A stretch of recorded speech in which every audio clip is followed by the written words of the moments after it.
Father, I confess, 'cause I've been living wrong. What is going on, everybody? We are back once again. What's going on? That is the question. What is going on? What's next is a pretty good question, too. All right, so this is episode 8 of the Chords v Plugs podcast. Just two regular fucking schmoes talking about whatever the fuck we want. For until they come for us. Until they come for us. And we're talking about some shit that's on the front line, so they might come for us eventually, maybe sooner than later. I am Blizz81. Nobody important. Big Red 773, some Southside scum. Let's do this. Real quick, we got to plug, got to check us out. For those of us that might be just finding us on our RSS feed, we got to plug our, you can find us at YouTube and Twitch, Big Red 773, no spaces. Blizz81 also on YouTube. You can subscribe to our RSS feed. It's our audio only podcast at podpage.com/ChordsVPlugs. Yeah, I'm basically kicked off all other platforms, so just YouTube for this guy. My ideas are a little too in the forward. I am not yet banned from Twitter. Not yet. I checked today actually to see if you did get banned from Twitter. Nah, not yet. Yeah, I noticed. I saw some of the things you're posting though, and yet. Oh yeah, I'm tiptoeing, baby. I'm tiptoeing, but I know the line. I know where the line is, and I'm gonna fucking push it as far as I fucking can. Hold a mirror up to some of these fucking schmucks, show them who they really are. So yeah, man. We missed the stream yesterday. We were gonna do a podcast. Our regular schedule is Monday, Wednesday, Friday, 3 p.m. Yesterday we missed it because at just before 3 p.m. Actually, it was a little after 3:15. My internet cut out completely. Zero internet until about 8 p.m. So and it's funny because around 8 p.m. is when my internet went out. Yeah, I think there was some shit going on, man. That wasn't just a natural outage, because when I called, they said that it was already a known issue, so it had to have already been called in. You know what I mean? Yeah. They were scanning everybody's fucking pictures and their internet shit for to cross fucking reference it with all the fucking videos from inside the Capitol. Yeah, exactly. They were stealing people's videos instead of letting them send them in. On that note, that it's funny. I mean, we're gonna hit into some of the hypocrisy with some of the fucking earlier protests, but a big one that I just saw is the technology that's being used for the facial recognition software that the FBI is using right now was being canceled a few months ago when it was being used on the BLM protests. But now it's it's a fucking a technology that we need to fucking cherish and bring into our fucking lives. Oh yeah, it's same as the contact tracing for the COVID, man. That's like New World Order shit, dude. Like when has that been okay? Another big joke that goes along with this is the FBI is claiming to need your help, which, I don't know. On one hand, it's like, fuck, these dudes are incompetent, so maybe they do need help. But all seriousness aside, they don't need your fucking help. They just need you snitching on your neighbor to be a part of this new fucking normal that they're trying to bring in here. Oh yeah, for sure. They're definitely trying to make that shit normal. They started that with the COVID and the contact tracing again, you know? Yeah, the doxing, all that shit, man. It was that slow push, the slow push to government oversight. They're literally trying to remove people from society. Yeah, not just that, but remove people's inalienable rights for the with the intent that it's supposed to make people safer. Not with the intent. I guess they just say that shit. Their intent is something completely different, I'd imagine. Yeah. Prophets. And not like the ones in the Bible. So what else is going on? Like we were saying, speaking of the Bible, I'm glad you went there because God has bowed to COVID-19. The Pope is in line for his vaccine. Prayer just wasn't going to cut it. If anybody's wondering what he's talking about, go ahead and scroll down to that one there, Red. Yes, sir. Let me go back to this page. Get over here. I was in my StreamYards. Scrolling down. It's not letting me scroll. I cannot scroll. Are you in control of it? No, it's just your screen share. Oh, you know what? I got to do the window. Okay. Yeah. That's why. New technologies. This is a good one too. We're going to end up hitting on a lot of this shit. But where is the Pope? Well, I'm going to be talking a lot of shit about LeBron James. Oh, where is it? There it is, right here. So here is the article. If that's too small for anybody, I'll read it for him. Pope Francis has said the Vatican will begin COVID-19 vaccinations next week and that he is in line to receive the jab. For some reason, this is not showing up on my fucking... Oh, there it is. Okay, now I got it. The pontiff made the comments during an interview with Italy's Canale 5 channel set to air on Sunday night. So, in continuing with a long line of going against the church doctrine of old, the Pope once again has said that COVID is more important than your beliefs. This is strange. For some reason, I got a blank page on my stream. It was there for a second, and now it's gone. Yeah, that is weird. Red says, God bows to COVID. Science is back, baby. And it's gone again. Oh, you know why? Because it's a different window, probably. This is the one that was I don't know. Very strange. Very, very strange. Yeah, I could see it fine. I could see you scrolling. Everything's working on my end. It's weird. It's going in and out on mine. It's there for a second, and then it's gone. Are you hardwired? I am hardwired. It's only popping up, so I got to set it here and then move it. I got to set it where I want it and then move it to the StreamYards page. That's how it's popping up. Yeah. All right, figuring it out. That works. So go back. Bear with us, everybody. We're still trying to figure out how to do this the right way. We don't know what we're doing. We're just sick of being quiet, basically. Cute. Alexa, play We're Not Gonna Take It.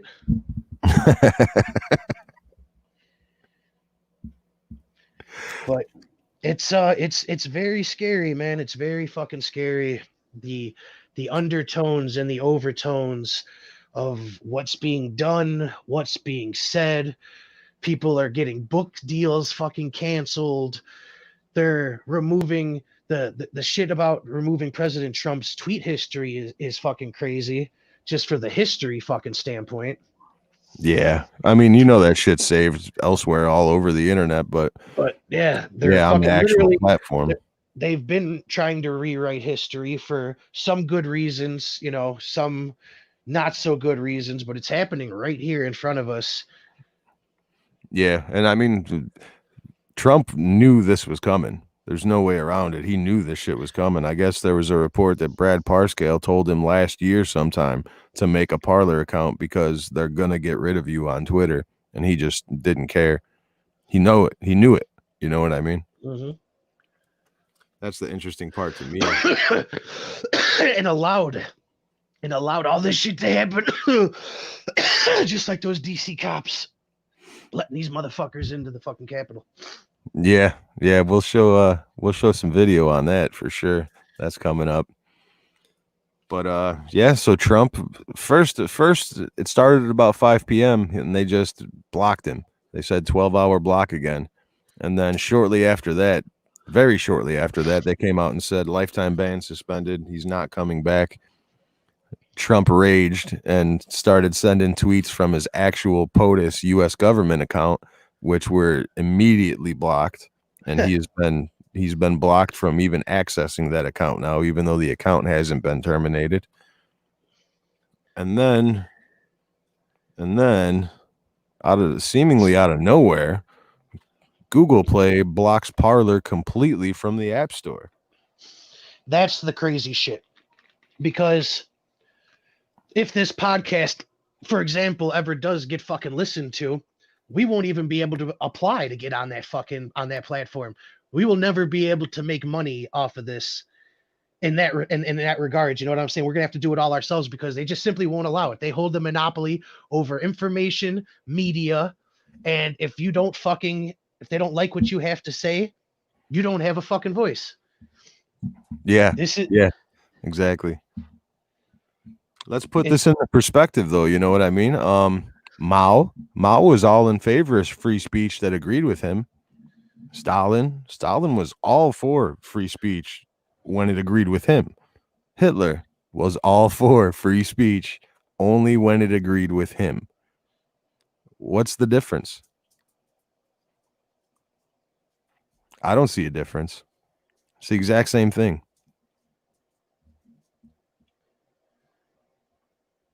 And it doesn't end with just Google. Apparently, Apple iTunes has also sent Parler, I don't know if you'd call it a warning or a message, but they gave them 24 hours to update their terms of service with some sort of moderation protocol on comments. So basically, Apple is forcing Parler to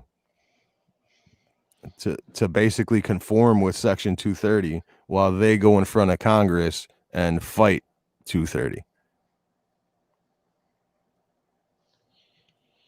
These fucking conglomerates, these fucking tech giants have gotten way, way, way too much fucking control and fucking power. But people are celebrating it. That's what's frightening. People are celebrating it. The censorship, the mass censorship of different ideas. It has nothing to do with violence because people are glorifying violence day in and day out every second of the day on Twitter somewhere. It's just one side wrong think. Mm-hmm. Yeah, this safe space that people are trying to create for themselves it's perfect for the government. You know, we've seen it be utilized over and over again by fucking dictators and fucking maniac fucking regimes. Yeah, it's a slippery slope. It's a slippery slope. But once you're on that fucking path, there's no stopping the fucking snowball effect. You're rolling. Do you think anybody's still wondering why they were trying to tear down our history this whole year? Maybe because then the warnings for what's coming next aren't so loud. Yeah, but they're also just trying to spark an uprising like they did just so they could point the finger and say, see, they are fascists. Yeah. Like it's which gets me to fucking LeBron James and so many of these fucking idiots that seem like either they weren't watching what was actually fucking happening. You're seeing so much. LeBron James said, if this was my people, it'd be different. One that is fucking outrageous. Does he really think when they say he's built different, they really think they're saying that he was not from this fucking planet? Yeah. Too bad it's not his people that are making his fucking shoes. Yeah. Yeah. What a joke, man. What a fucking joke. And nobody was fucking shot when the entire fucking country was on fire for fucking months. Nobody was shot. Then I saw other people saying that no flashbangs and shit were used, no fucking tear gas. Are you not fucking watching TV? Are you not watching this shit at all? Like, but at the same, those people were too busy celebrating what they were seeing to actually see what was happening. Like, I feel 100% that way too many people fucking have opinions right now, but I would never seek to shut these idiots up or to silence these fucking idiots because it's fucking hateful and it's counterproductive either fucking way. Yeah, And there's a lot of finger pointing, that a lot of counter finger pointing that's going on right now, and people are like bringing up when AOC fucking held Pelosi's office fucking hostage, or when the Black Panthers invaded fucking Congress. And at this point, the finger pointing isn't gonna fucking get us anywhere. It's got to be, you know, people got to start fucking leading by example, showing the path, walking the path, and not crying when people fucking can't see it. I'm at the point now where the finger pointing and all that shit's enough's enough. Nobody's gonna get anywhere from that because they can't fucking understand. You got to get past the bullshit and the triggering and show these motherfuckers the way. yeah, maybe that was the master plan for all of this. Let people see for themselves everything, because hour by hour, minute by minute, people's eyes are opening up to what's really going on now. And it's not just far right, it's not just far left, it's everybody in the middle right now is like, what the fuck is really happening? You can only ignore it for so long before it ends up at your house. Yeah, that's what seems to be going on, and it brings me to this old poem, the First They Came poem. Yeah, it's great. It's definitely great. Let me fucking bring that up. I'll fucking read that out just in case anybody doesn't know it. It's a fucking poem from his own admission. What is his name? Martin. I'm probably gonna butcher this. Niemöller, who was alive back when the Nazis were coming up in power. And he says, first they came for the socialists. I did not speak out because I was not a socialist. Then they came for the trade unionists. I did not speak out because I was not a trade unionist. Then they came for the Jews, and I did not speak out because I was not a Jew. But then they came for me, and there was no one left to speak for me. And very fucking fitting for what the fuck is going on right now. But at the same time, I also think about how we got here, and a lot of people who also did not speak up for a lot of other people's rights along the way. And I sort of can't help but think about the other side of that quote, and maybe in some small portion that some people and their negligence or their lack of worldview or whatever, maybe they did help bring us here to this point. But at the same time, you could use these words to see how we got here, maybe, but you could also see, to get us the fuck out of this, to stop the fucking nonsense, to stop this fucking bullying, to be fucking adults and leaders. And hey, I might not like what you have to fucking say, but no, fuck, you can't hate somebody for a fucking, I mean, yeah, I guess you can if they're hateful, spewing fucking threats and shit, but disagreeing with somebody should not come to what the fuck this is right now. Oh no, not at all. And that's, I completely agree with you. And I know my beliefs are pretty staunch. I do point fingers at the far left, the progressives and the socialists. I do that because I believe that those people are the ones that are either knowingly or unknowingly pushing us in this direction. But it's not left versus right. It's not Republican versus Democrat. It's not liberal versus conservative, because liberals, regular centrist Democrats, they will still speak up for your rights, no matter who you are. And that's the way it should always be, because we're all Americans. And if one side loses it, the other side's next, period. We all have to fight for our rights to keep them. Absolutely. So I agree with what you're saying. At the same time, that the people that are pushing this narrative need to be pointed out. They need to be spotlighted, and they need to be shown the door. by everybody across the board. You know what I mean? People are talking about no cops were killed during the riots. David Dorn was killed day 2 of the riots this past summer. You know what I mean? People are it's selective. If you can't separate your hate for the orange guy from everybody else in the country, then you are the problem. You know what I'm saying? A couple of streams ago, I said, if you can't replace Donald Trump with Jim Smith and see it from, a different perspective, then you are the problem. You are the one that's pushing the divide. Just as close-minded as the people you claim are fucking idiots and out of touch. Exactly. And now, especially now, everybody that is right of dead center is a Nazi, apparently, is a racist, is dead center too. Dead center too, man. Dead center too. It looks like they're coming for the centrists first. They want there to be no mediation, no calm, cool fucking heads. They're gonna come for the logical fucking thinkers first. And then they're gonna fucking just take everybody else out in a fucking failing swoop. Because it's crazy how if you even try to say anything about calm the fuck down, everybody take a step back, you're getting hit hard. You're getting hit really fucking hard. People are it's cabin fever, man. This lockdown definitely has a lot to fucking do with it. And I look forward to seeing when everybody gets fucking unleashed from their fucking prison homes, that once everybody gets outside, that the vast majority of people are going to be just happy to be there, And that's literally how society always is. There's small groups of assholes, but the vast majority of people are good people. Just like it's always fucking been, and it's going to be that way for the foreseeable fucking future. Don't lose sight of that. Yeah, for sure.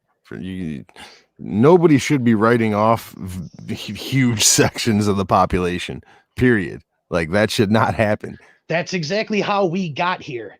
I mean, if all the shit that you want to, you know what I'm saying? Like, it's not justice if trying to do what happened to you to somebody else. You know what I'm saying? You're perpetuating the fucking bullshit, and it's just you're gonna keep it going. You might fucking get on top for a little bit and enjoy rubbing somebody's fucking nose in it, but guarantee it's gonna come full circle one more fucking time, because that's what fucking happens. This is something I was thinking about yesterday. Now that you mentioned full circle, do you think they're taking into account that once the balance of power flips, that it's going to be used the same way in the opposite fashion? Like, I actually don't think so. I think that they know that they have all the power. They're going to change the rules, and they're never going to lose power again. That's why they're so brazen to do this. They're not worried about the other side getting the power again. Donald Trump very well, they want to make him the last Republican president. And it's going to be hard once we get 20,000, 40,000 fucking citizens in here. But at the same time, what I was talking about earlier, you can lead a horse to water. You can't make it drink. All you can do is be the fucking best person that you can be.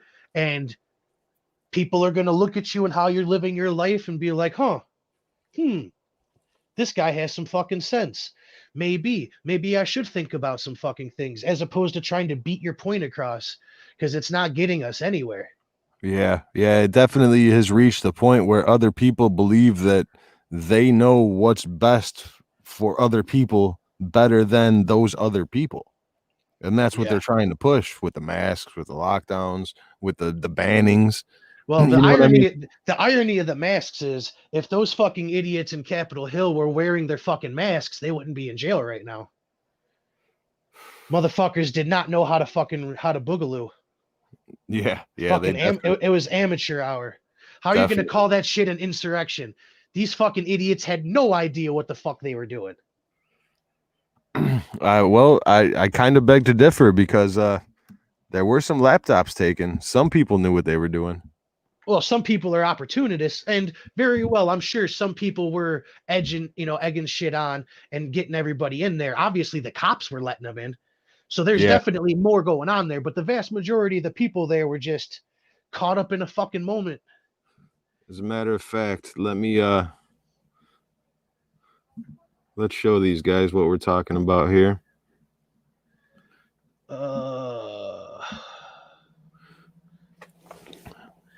Here it is. The president of the United States had his social media account, the social media account, by the way, that had over 80 million followers, the number one social media account on the platform. So here's some shit that always got me with, and I was always, more or less an opponent of Donald Trump, but the shit that started opening my eyes to him was when I was seeing the protests around the world in support of him. And just days ago, there were huge marches in fucking Japan for Donald Trump. And again, people are fucking mocking that. And it's like, you idiots need to fucking pay attention to this, because these people want those rights. You know what I'm saying? These people would die for these freedoms right now that you're pissing away. And you guys are calling them fucking idiots. At the same time, putting some of them to fucking slavery, making them fucking minions to fucking China, Yeah, people don't realize that the people protesting around the world, like Hong Kong, those people were literally protesting for their lives. Yes. They weren't protesting for ideas. They were Yeah. protesting so that when it was done, they wouldn't die. And COVID got released, a convenient fucking release that sort of quelled a whole lot of revolutions around the world and brought us closer to communism. Yeah. It's fucking crazy, because Chinese, in the summertime there was a meme going around. Chinese virus. The chicken to China, the Chinese virus. I think that might have been what got me banned from Twitter, was that YouTube auto-tune video of Donald Trump singing the Chinese virus. Definitely check it out. It's ringtone material, if kids For still sure. do that.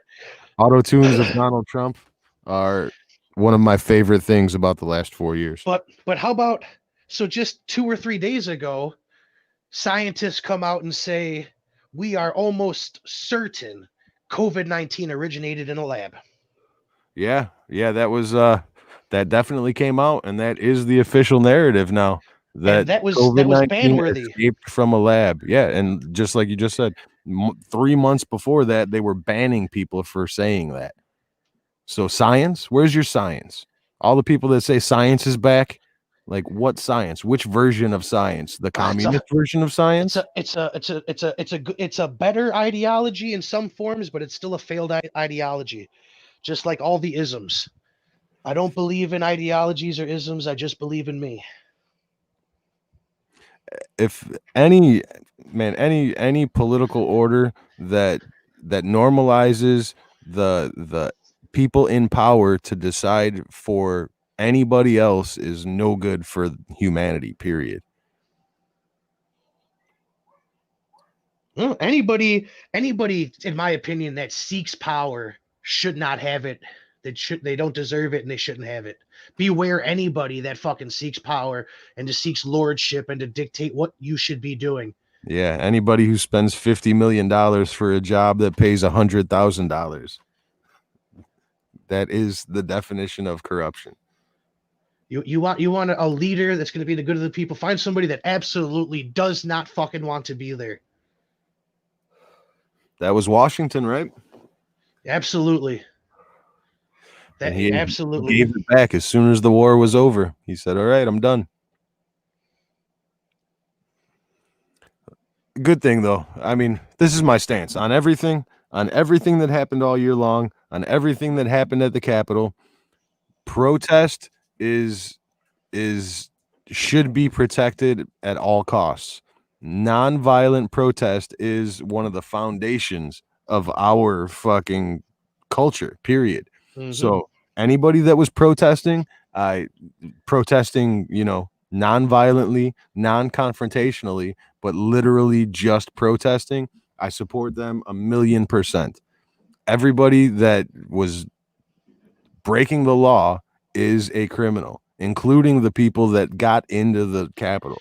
Those people committed crimes. They were not protesting. And it's sort of a huge fucking thing that's been upsetting me is if you condone one form of fucking of rioting, because they'll just call it what it is. If you can condone one form of rioting, but then not another, and you want these people prosecuted and persecuted, you are the fucking problem. You are a hypocrite and a fucking bigot and all those fucking things that you claim to fucking hate. Exactly. If you committed a crime in Portland, you should be prosecuted. If you committed a crime in Washington, D.C., you should be prosecuted across the board. Yeah. Peaceful protesting is not a crime. Yeah, exactly. And I mean, if you want to go by the definition, it literally was an insurrection. They stopped the counting of the votes, which is the democratic process. So I do agree that it was insurrection. It is a different level, but it's the same basis. It's all riots. Yeah, never should have got there, man. If they had any sort of sense and just sat the fuck down. Who dropped the ball? There was, man, nobody was carrying the fucking ball. I mean, the National Guard were supposedly called in. The smart. Well, on that note, yeah, we're talking. That's two different balls. Who dropped the ball on the defense or the offense? On the defense, I mean, why was the Capitol so easy to fucking overrun? Because they needed that insurrection, man. They needed to be able to point that fucking finger. Yeah, it was so fucking useful. They needed a villain, exactly. So useful. I mean, and this is the exact same shit that they pulled pre 9/11. They needed a villain, so they created Osama bin Laden and the Al Qaeda. From all the accounts that I've read, the security at the actual speech at the ellipse where the speeches happened, the security there was perfect. They had it all under control. They had it all planned out. They were around the area and not in the area. But as soon as that crowd left, there was a scheduled protest at the Capitol. Like, it was scheduled. Everybody knew it, except for apparently the police. Well, they knew because the mayor called in the National Guard the day before. So why were they not in position? Exactly. And I think that has a lot to do with why the chief of the Capitol Police resigned, as well as the sergeant of arms of the actual Congress. Just other phony fucking faces in Trump's regime that allowed all of this shit to go fucking wrong and guided it to this outcome. From what I understand, the excuses that I've heard so far are that Muriel Bowser, the mayor, called in the National Guard for the city, but the Capitol Police are a different entity altogether, so they would have had to requested it from the federal government, and they didn't.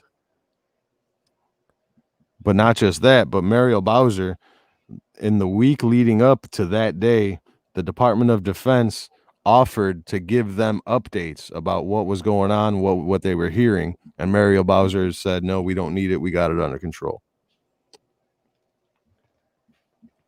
So on that note, I'm gonna take us to this video, and you tell us what you think out there. What does this look like to you?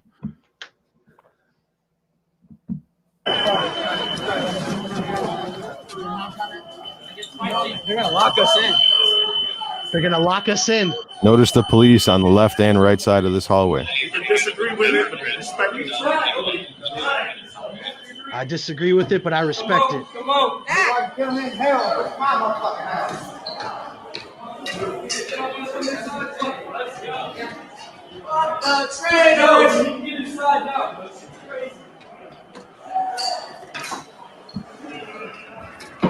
This is the guy they're looking for right now that was walking around inside With the zip ties?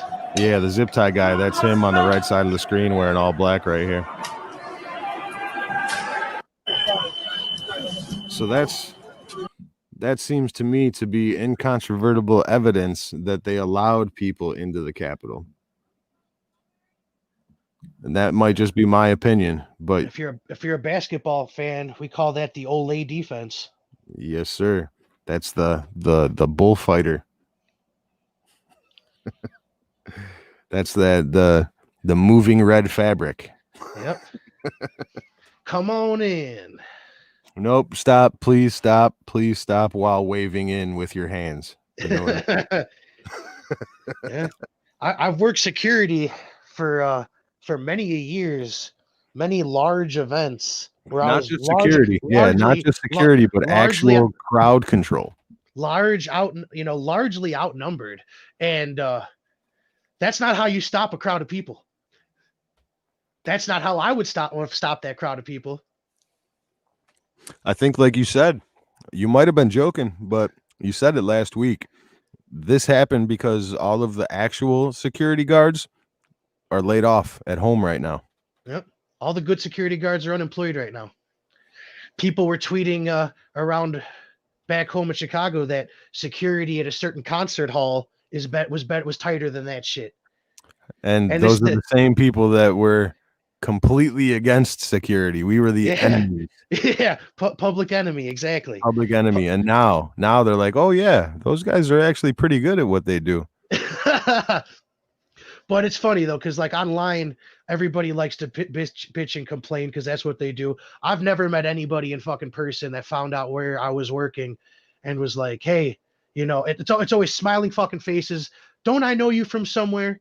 I ask them if they went to my high school. Then I ask them if they've seen a concert here. Oh yeah, that's you. No shit, man. You guys are fucking awesome. It's the best place. It's my favorite place to go see shows. Like it's way different from if you go to look online and look at reviews and look at people fucking trolling or just fucking talking shit. But when you actually, the vast majority of fucking people love it. Got no bad things to fucking say. It does. It provides a sense of security for people that are trying to let loose, It's completely valuable. Now, I mean, because obviously we've worked in the same field, whenever I go out to any kind of event, those are the things I look for immediately. Like if something happens, do these guys know what they're doing? Yeah. Mm-hmm. And I mean, I'm not just trying to talk shit, but the vast majority of the time it's like 75-25. Yeah, I'm gonna have to take charge here. Yeah. If I want to ensure some safety, get some people out of here alive. I definitely feel what you're stating, because there's a right way to fucking do things, and it brings me back to when we were talking about fucking real police reform. I mean, there is a way to fucking go about fucking doing things without violence a lot of the fucking times. And then once it gets there, there's no going fucking back. But there is a way to fucking deal with people, if you come at them like fucking people and fucking from a place of fucking understanding, not looking down your fucking nose, but eye to eye. I get it. I understand. Let's make some better choices together. Yeah. No, having a good faith conversation or interaction is so much valuable. So much more valuable than a bad faith conversation where someone's just telling you bullshit. It's like, come on, man. Mm-hmm. You know what I mean? Just come on, man. Yeah. I mean, I catch people up in fucking lies over the stupidest shit so many fucking times. And most of the fucking time, if you're fucking cool with me, you're not being a fucking overt fucking dickhead. I'm going to look, just be fucking honest with me next time, man. You know what I'm saying? Because when you start lying, now I have to, what are you hiding? Do you have a gun? Do you have a knife? Are you fucking trying to drug little kids? You know what I'm saying? You make the suspicion fucking higher. Be fucking honest. You know what I'm saying? And we could it'll be a 5-second conversation. I'll shake your hand and we're fucking done. Exactly. It's just like, and obviously we have a certain perspective because we were in it. And to be completely honest, 15 years ago, before I was in it, I had no idea about it. You know what I mean? I just go out and fucking let loose and not give a shit what was going on around me because that was the plan. I'm from the But once streets, I was son. in it, I'm from the streets, son. This is my life. Big Red's my thug name. no, I hear you, but I'm just saying it opens your eyes more after you've been responsible for it. Oh yeah, no, definitely. And being from the streets provides a whole different set of fucking skills that other people have no clue about. Mm-hmm. Took a few strolls in the real world. Yeah, you can't just sit in your ivory tower. If you got an ivory tower, you can't just sit up there forever. And if you've been somebody that's clawed your way up to one, you got to come down from time to time. Yeah, but also you know exactly what it feels like to not have Yeah, it, so you but appreciate it more. No, yeah, but up into a certain point, don't lose sight. Don't forget your roots. Don't become what the fuck, That's what that fucking saying. put That's you in the your thing. place. Be careful when fighting monsters, lest you become one. For Mhm. when you stare into the abyss stares back. Meaning, don't become a monster fighting monsters. Yep. You have to Wise keep words. straight. You have to keep straight. A lot of wise words and lessons that we can fucking learn. Hopefully, they're not all erased and taken from us. Man, And we the should have a podcast one time just about these old sayings, these euphemisms. You know what I mean? Because they're so heavy. There's so much more to the ideas than the simple sentences. Yeah, and they're still fucking hitting. They're still hitting. Yeah, as basic time rolls truths. on. You know what I mean? That's Yep. why they are so powerful. Is Yep. because they've captured the basic truths. Now that's some science, baby. Yeah, science. Explain why else to me that some of these sayings that have been passed down through history have been. Yeah, that's probably not a bad idea since we're witnessing the fucking burning of the digital libraries. Yeah. I mean, and that would be a complete podcast all to itself. And that even rolls into what I say all the time: the left can't meme.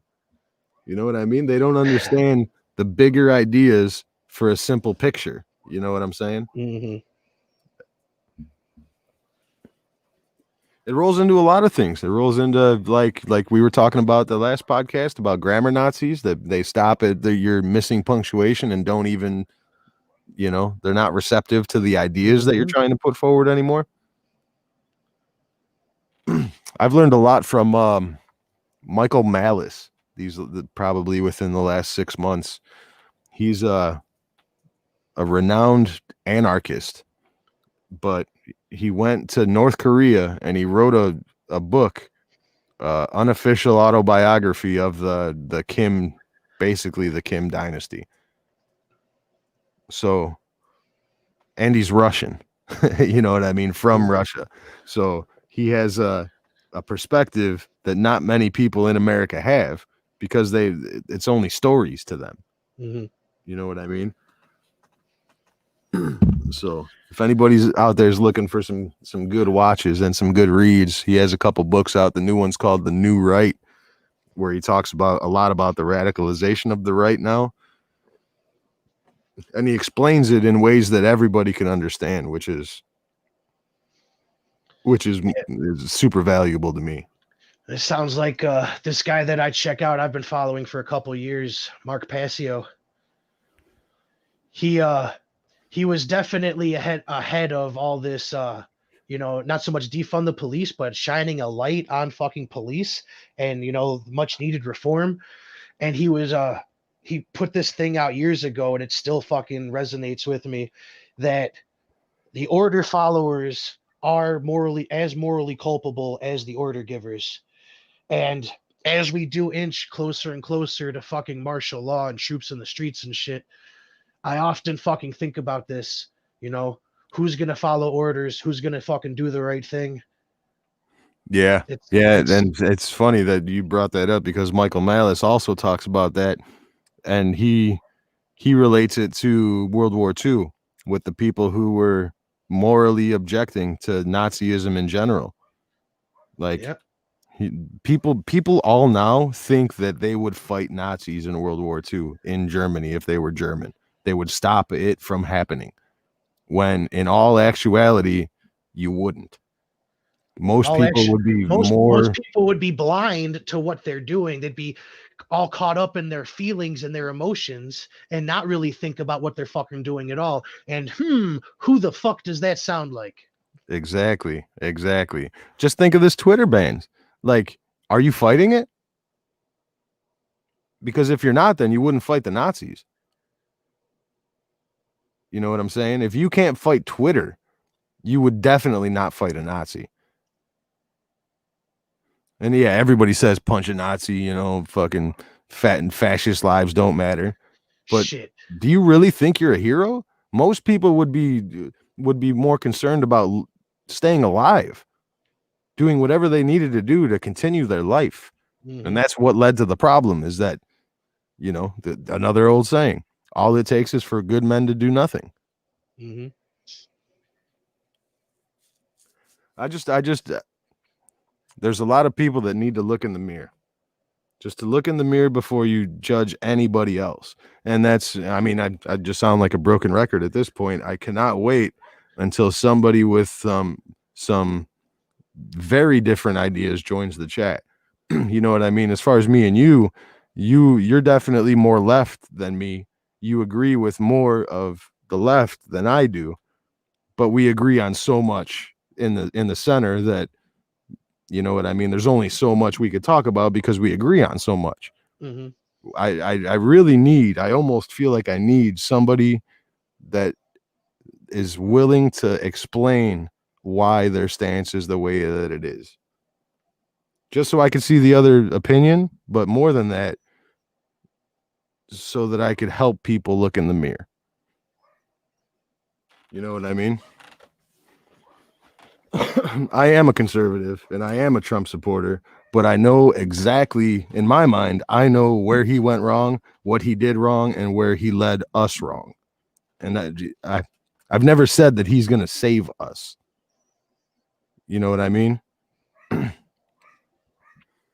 have said that people thought that he was the river when he was really the dam, and I still believe that.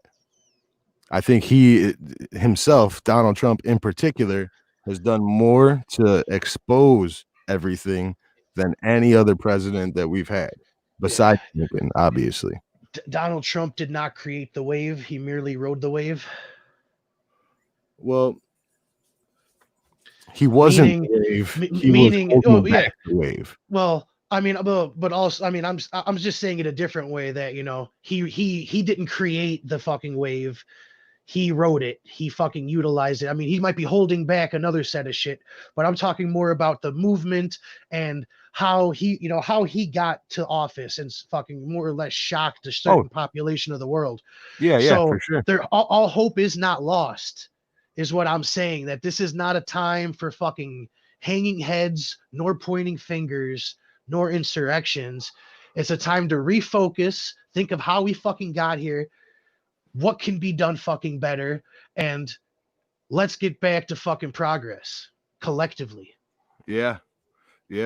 And I mean, that just brings me back to another Michael Malice point. This guy has shown me so much about the anarchist side. You know what I mean? Because in my heart, I always thought anarchism leads to just major tribalism. It's real. It's real when you meet a real educated anarchist. Because that like that Mark Passio that I talked about, it's exactly the same. It's eye opening, and you might not agree with fucking everything, but there's some wisdom and there's some lessons and there's some perspective to be fucking had. Exactly. And that's what I thirst for, is just different perspectives. Definitely. Yeah. I check out fucking Mark Passio every couple months just to see what the fuck he's doing.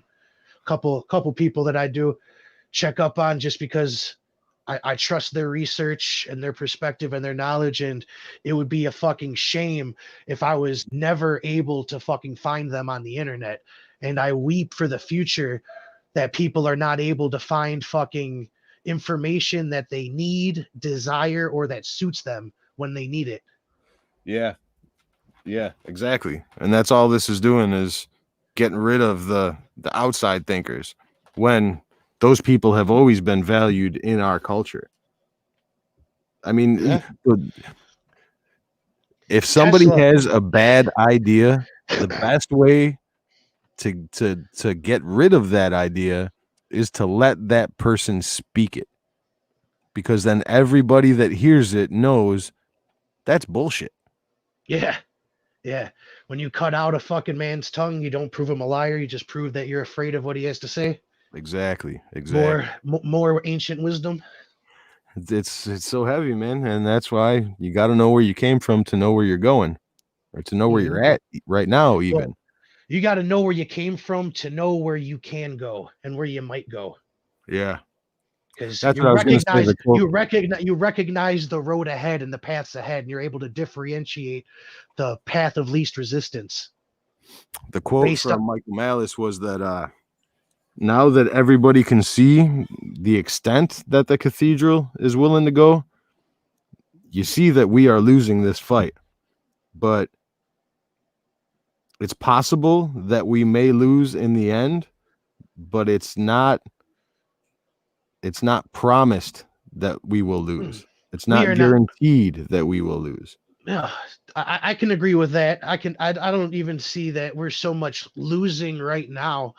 I mean, the people that are in power right now, they utilized fucking movements, and they're basically mainstreaming and neutering BLM just like they did fucking rap, rock and roll, every fucking pop culture fucking thing. But at the same time, if people fucking come together and use these lessons that were learned over this year, that the people do have fucking power, the people can fucking do something, and once a lot of fucking bad blood fucking boils over, fucking hopefully people mend some fucking fences, perhaps, people will start to remember that they're not so fucking evil. But first, it's going to start with us getting out of our fucking houses and being able to see each other again.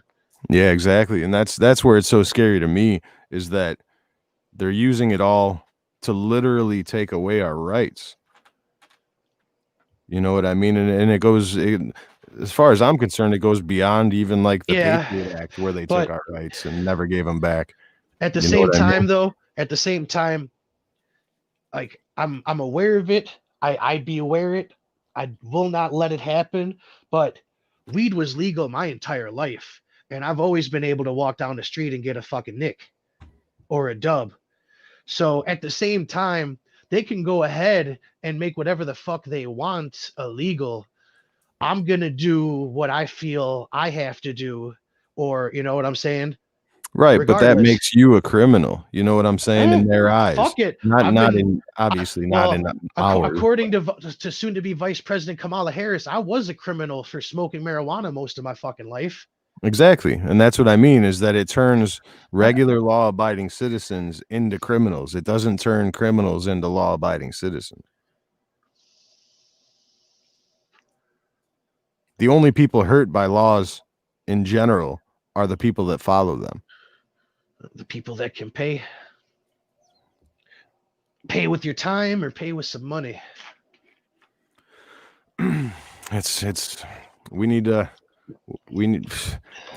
do need a new continental Congress.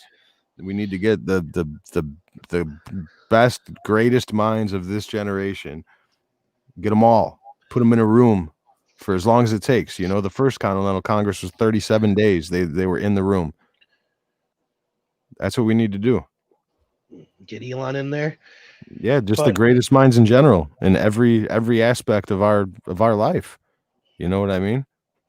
And not to come up with a plan to control it, but come up with a plan to ensure that we will never be controlled. There's got to be a limit on billionaires in that room. There's got to be some fucking smart people that are not fucking rich, because you're going to get a lot of that elitist fucking bullshit in there that they have fucking, the ideologies that they fucking adopted. Right. No, I'm not talking about rich people. I'm talking about the great minds. No, sure. But I'm weary of Bill Gates being in there. No, I'm speaking more along the lines of like Thomas Sowell, Elon Musk. No, I feel know, you, but even Noam Chomsky on the other so- side. You know what I mean? somebody's gonna try to get old fucking old Bill in there, Oh and yeah, fuck that. I'm good with that. Being a computer programmer, in essence, doesn't make you a great mind. It makes you an innovator, yes. It makes you rich, yes, but it doesn't. You know what I mean? Thomas Jefferson died broke. You know what I'm saying? I believe Samuel Adams, the second president, died with incredible debt. Your bank account, what you're worth, does not determine your mind, the value of a mind. You know. Mm-hmm. I think we need a return to the republic and to the Constitution. I think whatever needs to happen to return the glory of the republic, because that's what it is. It's not a democracy. It's a constitutional republic.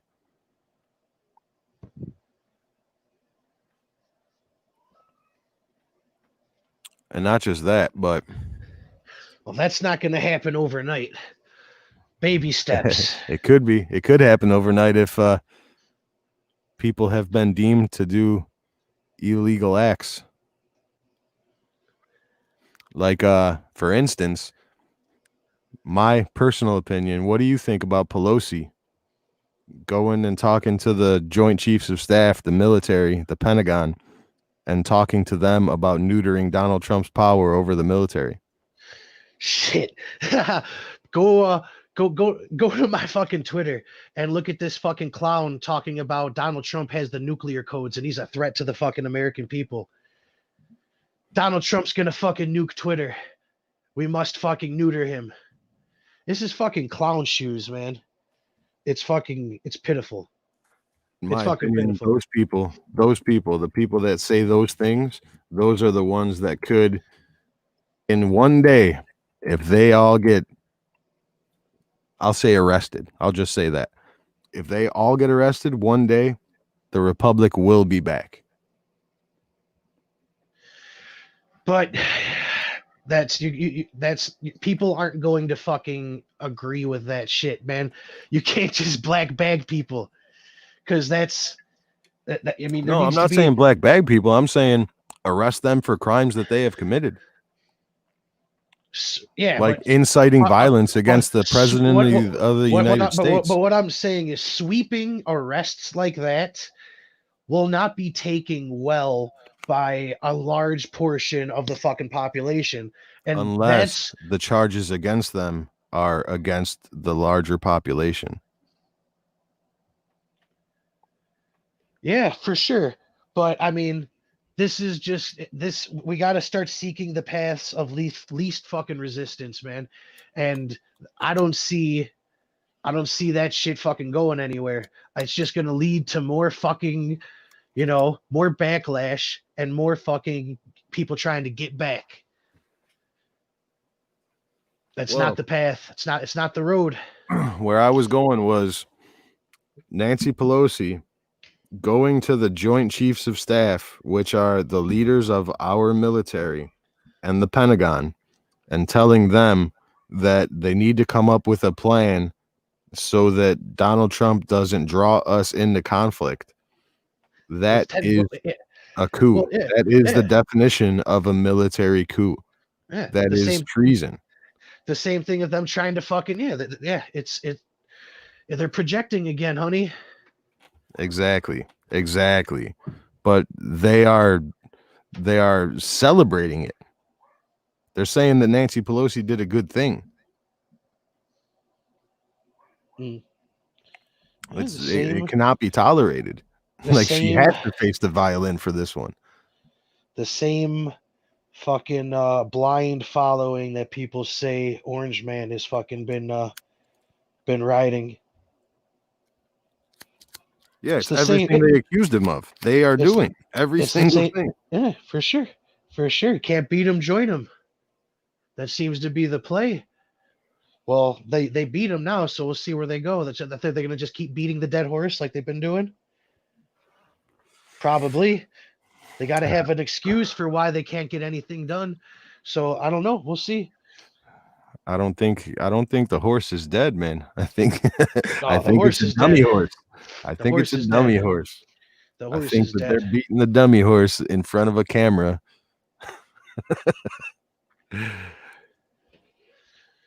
I don't think it's over. I don't think it's going to Donald end Trump up will the way be. these He's people going to be think too it is. fucking old to run for president again in 4 fucking years anyway. All fucking policy and fucking bullshit aside, he's too fucking old. I don't think we should be looking at 4 years from now. I don't think it's over yet, man. I think that everybody on the other side, they're going to cast a big net and they're going to overreach. They're going to cast the net too big and it's going to come back to bite everybody. He has no power right now.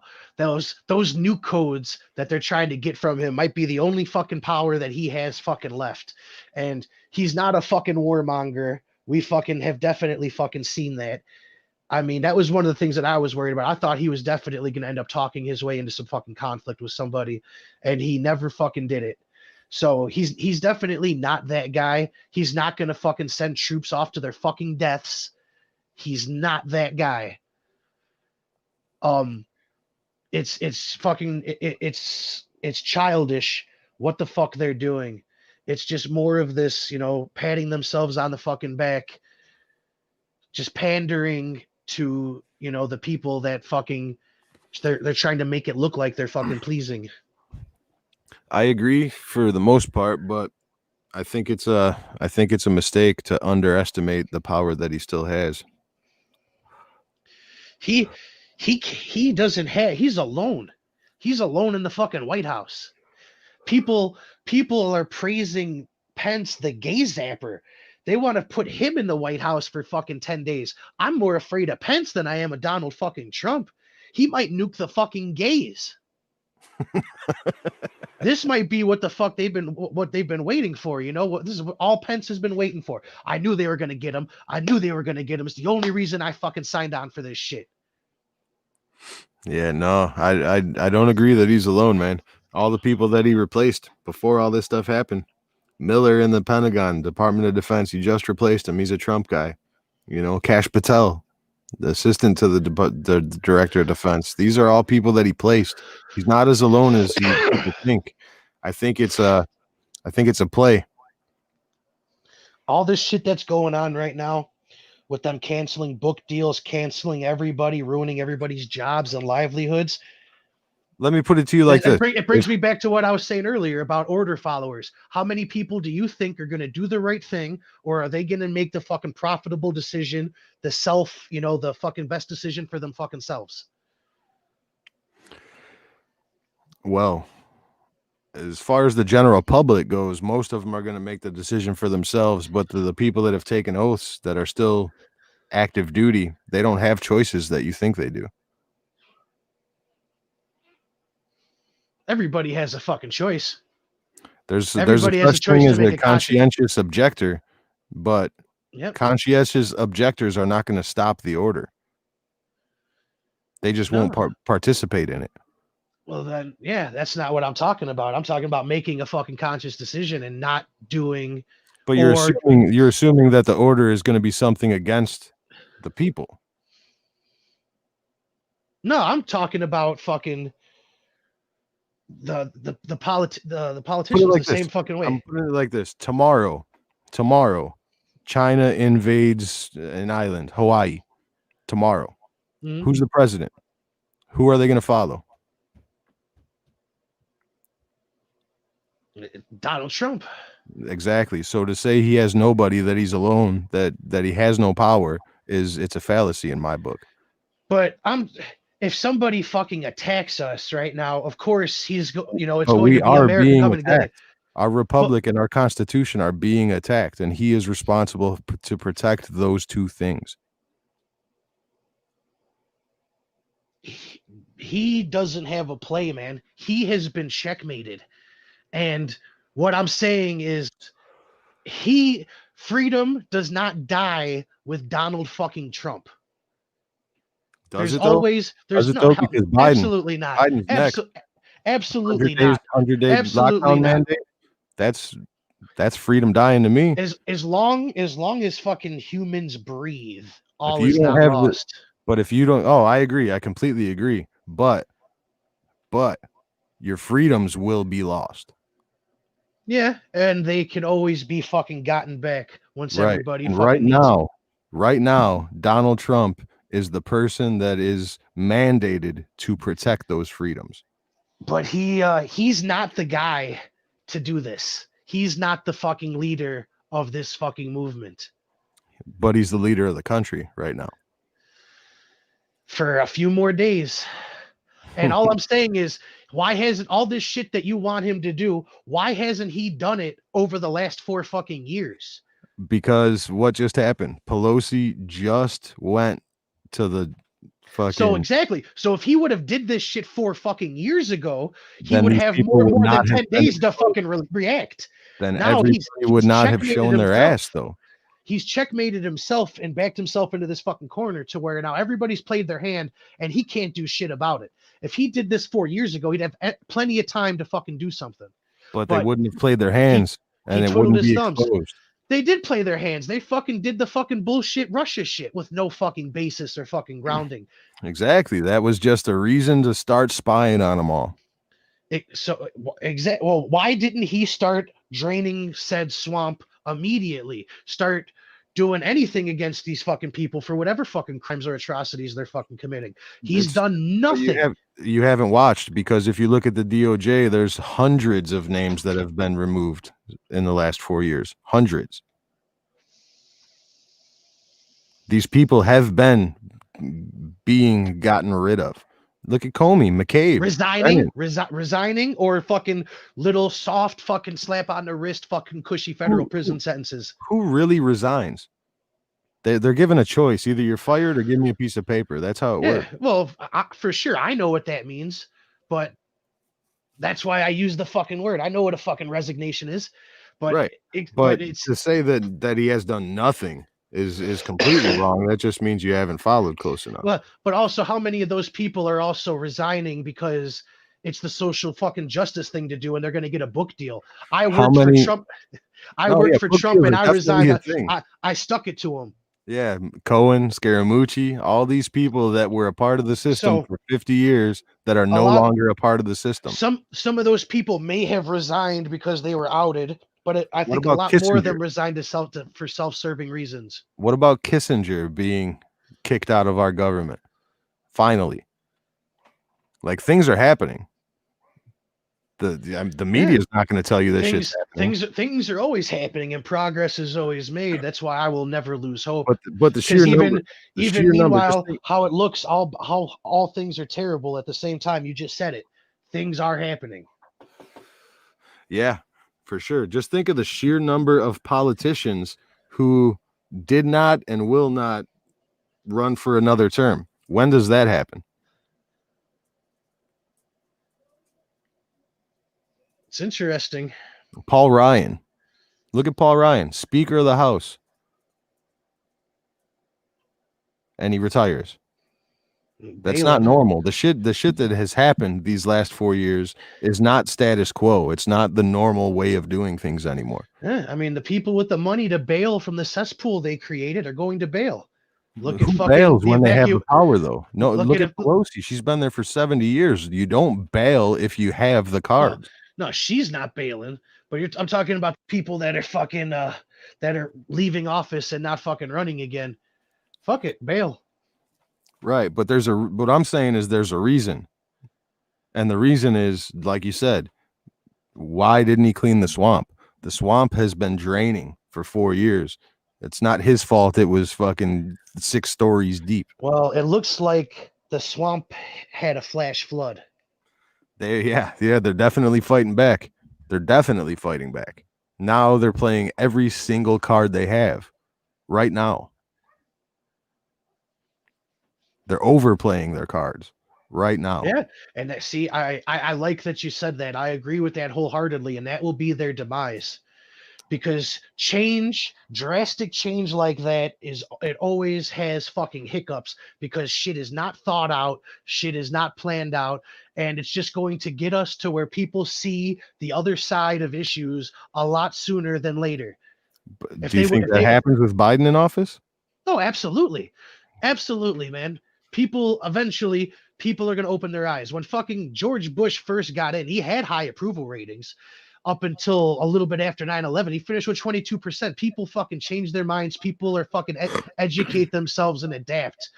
Do you realize that Donald Trump's approval numbers have gone up since he's been banned off of Twitter? I could see that because a lot of people that aren't Trump supporters see where censorship fucking gets you and what it leads to, and are like, holy shit, this is frightening. Right. But is it him? Or no, is it? It's people standing up for what the fuck is wrong right now. Right. But only because it was him. Well, it's not just him though. It's a lot of other people that are getting fucking right. But he's the one that's talking up for those people that have been depersoned. Who's going to be that person? He's talking up for himself a lot more than anything. Is he going to bail all these people out of fucking jail from his insurrection? No, they're criminals. You know what I'm saying? Why? They're criminals. They deserve to pay their price now. He told those motherfuckers we're marching. I asked you, I messaged you when he said those words. I said, is he walking to the Capitol with them? Oh, he said he was. He cut them. Yeah. There you go, man. But when he said that, they had already broken into the Capitol. He was giving a speech. You didn't know. They didn't break in. They didn't even start leaving yet. Dude, they were in the Capitol for an hour before the crowd from that speech got to the Capitol. I haven't seen that. You're gonna have to fucking pop that information up here. Elijah Schaffer posted it was I have yet to see that. I believe it was 1:15 p.m. Trump still had at least a half hour left in his speech when they broke the first barricade. That's interesting. That I have not heard or seen. Very interesting. And then within an hour, Donald Trump goes on Twitter and says, "Non-violence, be peaceful." Do you remember anybody? Yeah, and if I was if I was that man, I would have said, "Sit down, don't move." No, yeah, I completely agree. He fucked that. He completely fucked that. He dropped the ball. Remember we were talking about who dropped the ball in the defense? Oh, a lot of people dropped the ball on the fucking offense. There's a lot of fucking people on Twitter that are supposed to be fucking, conscientious fucking leaders and shit. And those motherfuckers bailed on those people. They fucking, if they were there, they could have fucking sort of held that shit together a little bit. And the fact that nobody thought of fucking occupying that fucking place is fucking outrageous to me. Because I said it to you immediately on this fucking podcast.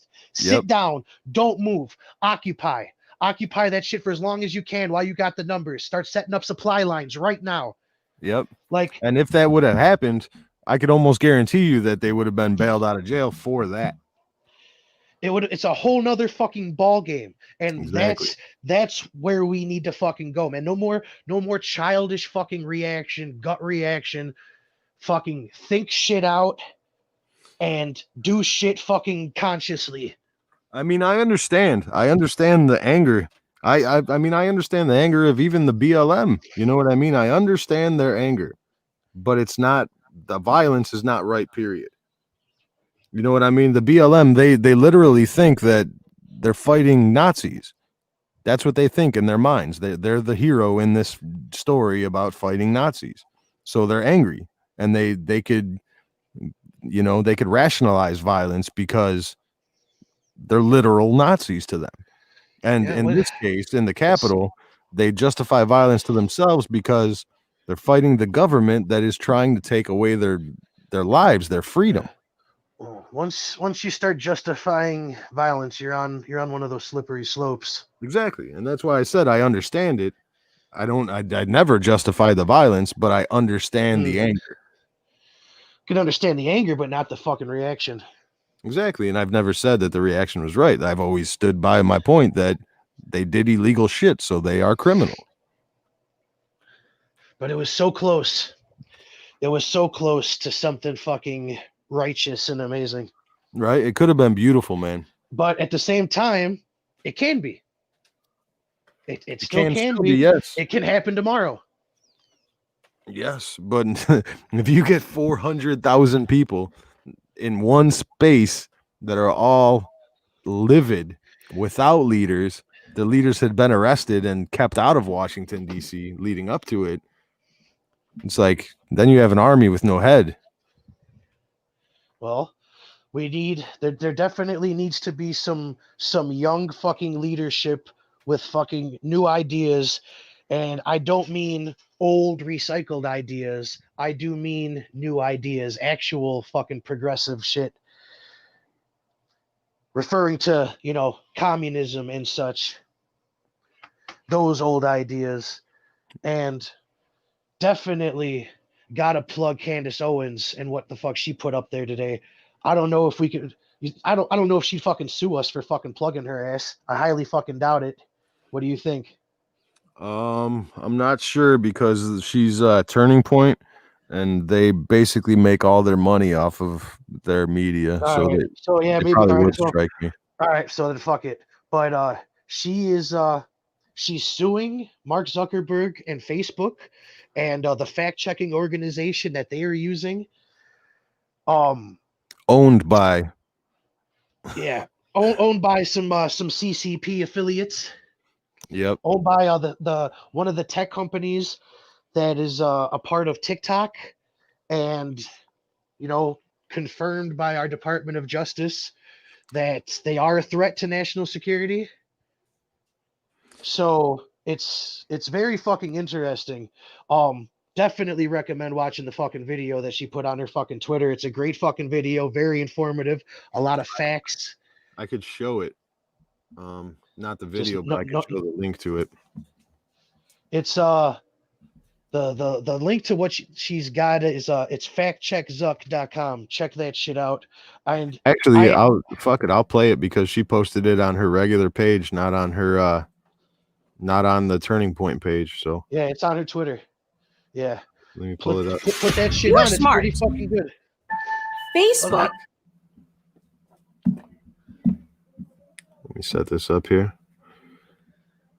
Yeah, I mean, she very well she might not be able to get a movement together for 2024, but she's gonna run for president, and I'm probably gonna vote for her, and it might be the first time I vote for a president outside of a fucking primary. All right, the video's 5 minutes. This is on Candace Owens' personal Twitter page. We're gonna let it run. Facebook is trying to delete me. Big tech is trying to delete us, our movement. We must stop them.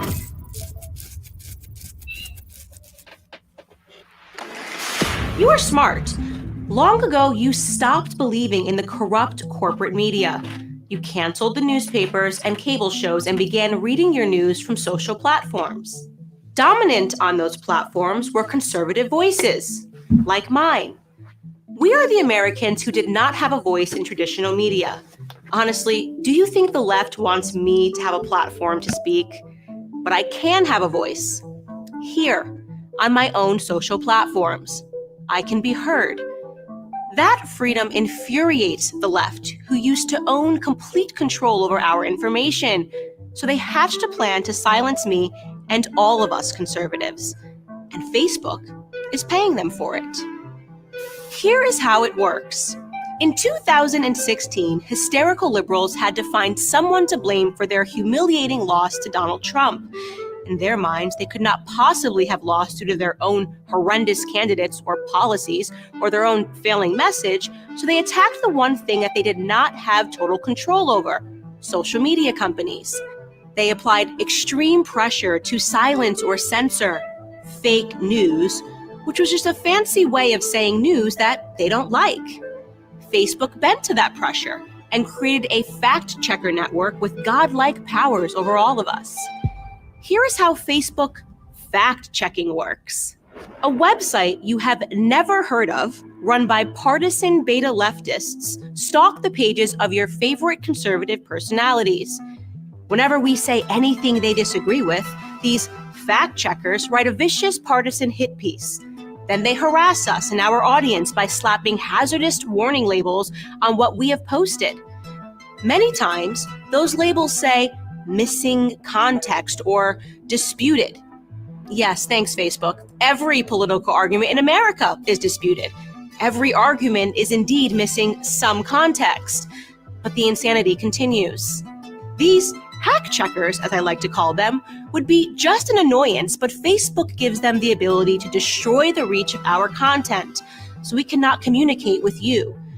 They demonetize our pages so we can't make a living producing content for our audiences. And here is the breathtaking part. Most of these fact checks are pure partisan bile. They're false, fake, untrue. But there is no recourse for your favorite conservative creators. We are held at gunpoint by these partisan hacks, and Facebook is giving them the gun. This is why I am suing the Facebook fact checkers. I'm suing them on behalf of you, your favorite creators and news sites, on behalf of our freedom of speech and thought. So who are these hack checkers? Well, I'm suing a site called Lead Stories. Lead Stories is run by a former CNN employee of 26 years who makes a living cannibalizing and slandering conservative content and creators. His website has published disputed fake news stories, including one that went after my content personally. And so I'm going after him personally. Here is an important question. Who funds Lead Stories? According to their own masthead, Lead Stories is funded by Facebook and Google, along with ByteDance. And what is ByteDance? It's a Beijing-based company that owns the TikTok spyware app. Our own Justice Department says the company is a national security threat and compromised by the Communist Party of China. Facebook, then, is paying for fact checkers funded by an arm of the Communist Party of China to censor my content here in America. The Communist Party of China has more say over my content than the First Amendment. This is insanity. It's un-American. It's dangerous. And it needs to stop. This is why I am fighting. Our freedoms are at stake. Our movement is at stake. We know these battles are taking place all over the world. Do you wish to support me in my efforts against these hack checkers? Well, the easiest thing you can do right now is share this video. If you wish to donate in support, you can head to www.factcheckzuck.com. We will fight, and we will win.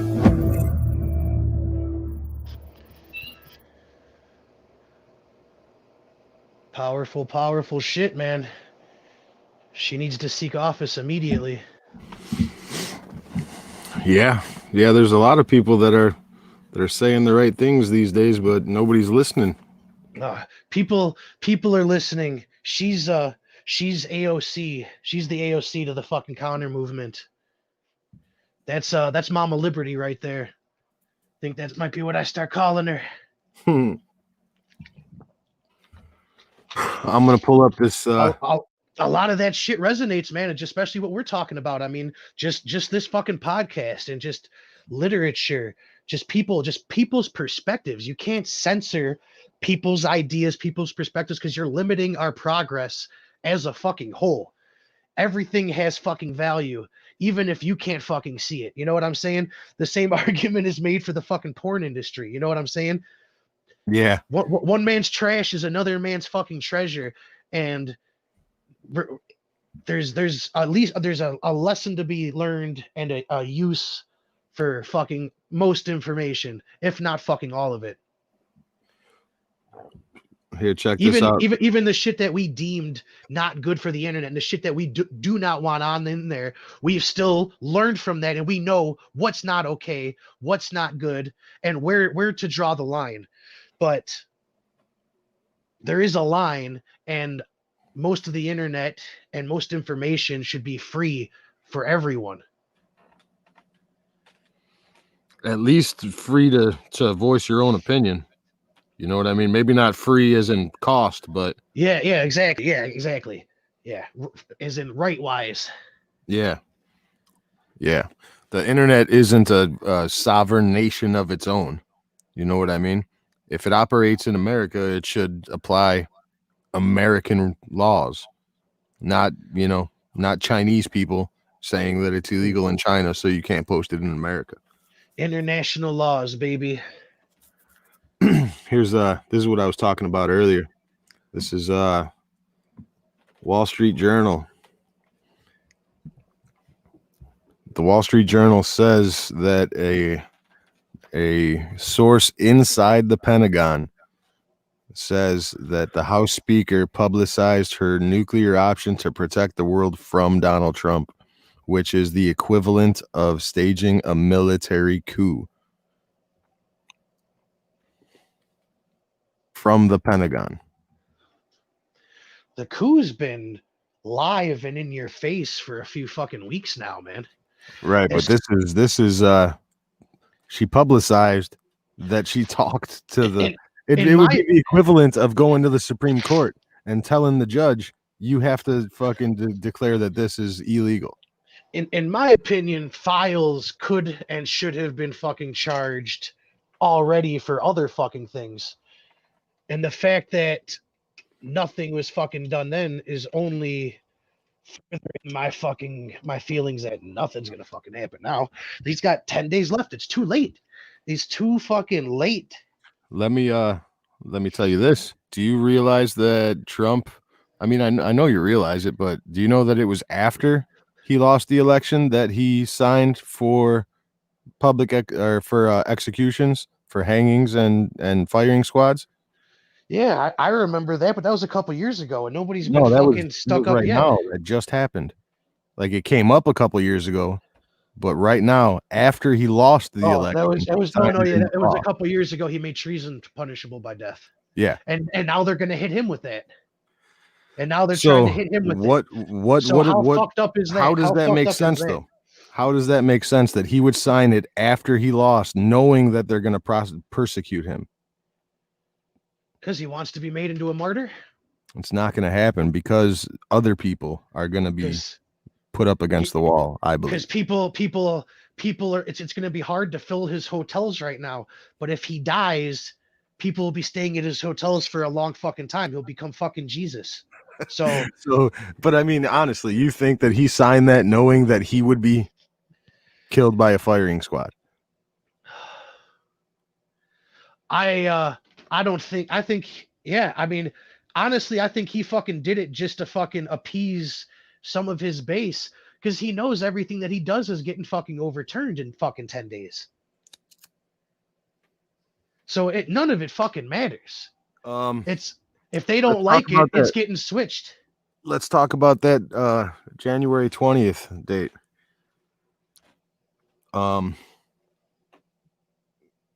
Is there a reason that date does not go through? No, because it'll be safe. Shit, I mean, I wouldn't be surprised if they decide to do it in a bubble because of COVID. It'll be from an undisclosed filmed in an undisclosed location, like the Mars land or the moon landing allegedly, and we'll have hologram Biden get his shot as he's inaugurated. Oh wow! Breaking news. Hold on, let me pause this before it changes. There are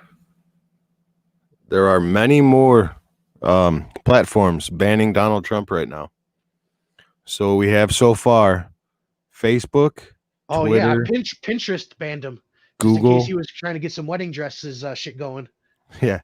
In case he wanted to thumbs up some infinity tattoos. All right, this is the complete list as of right now. Facebook, Twitter, Google, Spotify, Reddit, Twitch, YouTube, TikTok, and Pinterest. All have banned or restricted Donald Trump, the president of the United States of America. Which also it's funny because I wanted to bring this up, and it's a good point too. Joe Rogan has fucking neutered himself and erased 1.85 billion views off of his own fucking channels, censoring himself to appease some of this fucking madness. At the same time, though, he signed that contract and he was already paid for every single one of those views. Fuck paid. That shit holds way more value than fucking Trump's tweets. That was information. That was some good shit that, you know, can be learned. That, you know, some of that shit. I mean, all of it is fucking useful. It is that is a bigger fucking crime to me right now than Trump being banned off of Twitter. The fact that Joe Rogan felt like he had to delete PayPal just 1.8. went through. PayPal is now limiting Donald Trump as well. Ha! Way to go, Elon! Jumping on board. Yeah, but I do agree. When I saw it happen, I thought it was a huge mistake. You know what I mean? But what it does is it forces anybody that wants to see those podcasts to now go to Spotify to watch them instead of being able to watch them on YouTube, because most of them are still available. Yeah, they did take some out completely that were with, you know, that's a the crime. Alex Joneses and the Gavin McInneses. That's a but- crime. Fuck, Timcast just got banned. What? Timcast got banned last night. I saw it on fucking YouTube. No. Yeah, I saw something pop up that said Timcast is fucking banned. Let me see. Check that out. Check it right now, because they did the IRL podcast last night. I watched it. Let me see. So I think I was seeing some shit. It was last night where they were saying that they were banned, or maybe it was a temporary ban. I know he's got 3 channels, so the IRL is still up. Streamed 18 hours ago. Let me see his other channels.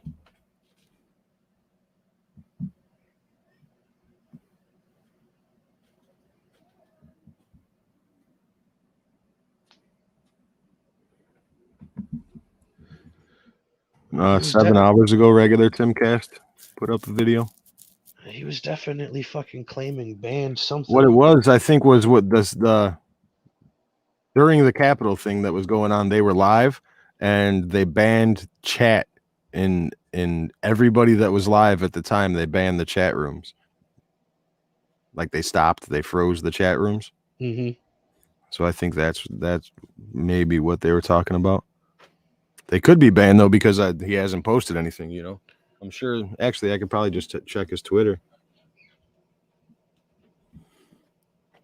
But yeah, this whole all of the banning, all of it, it's all bad.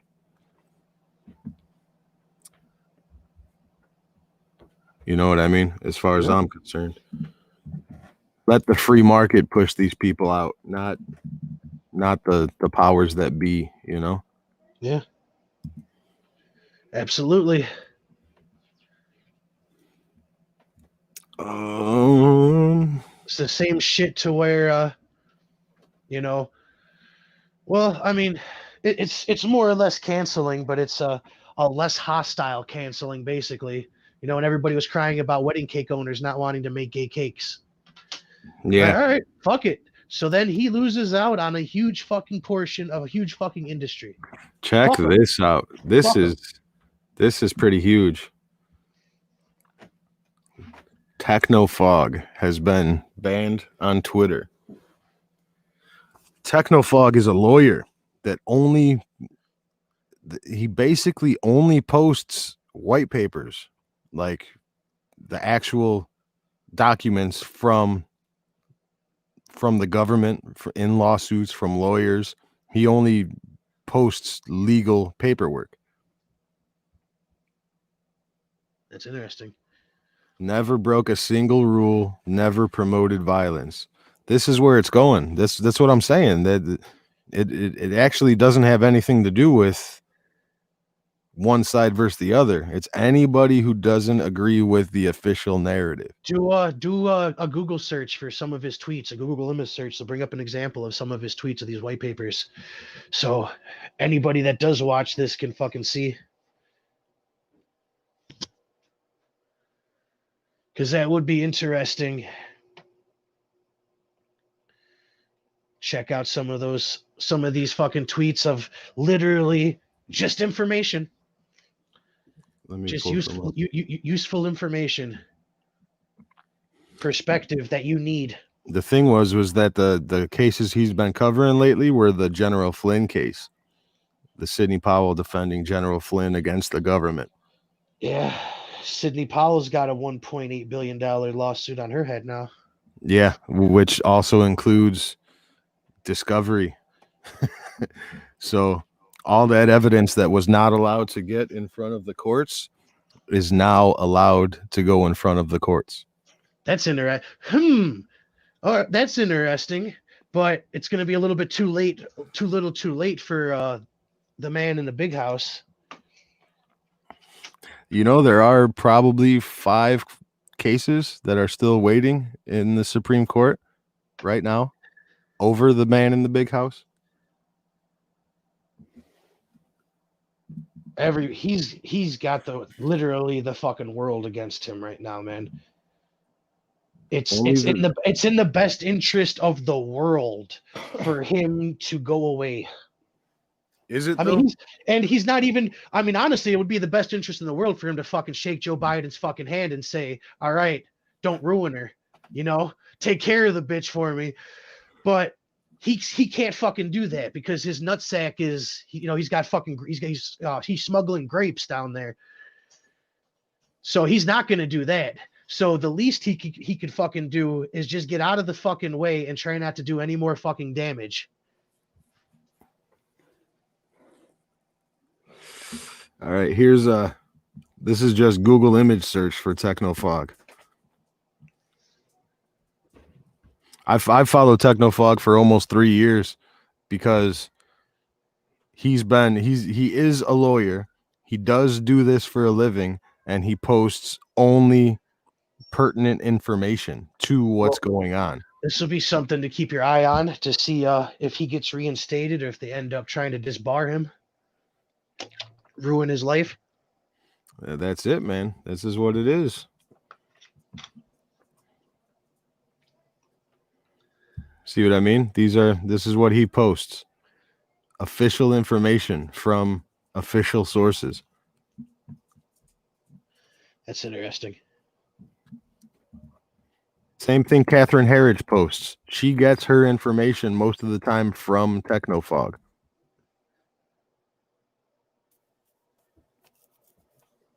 See, Flynn?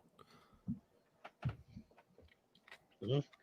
Yeah, they're going to alienate everybody like they did Trump. Anybody that still holds any sort of loyalty to him, they are going to alienate you, and they are going to more or less fucking eradicate you to the best of their fucking ability.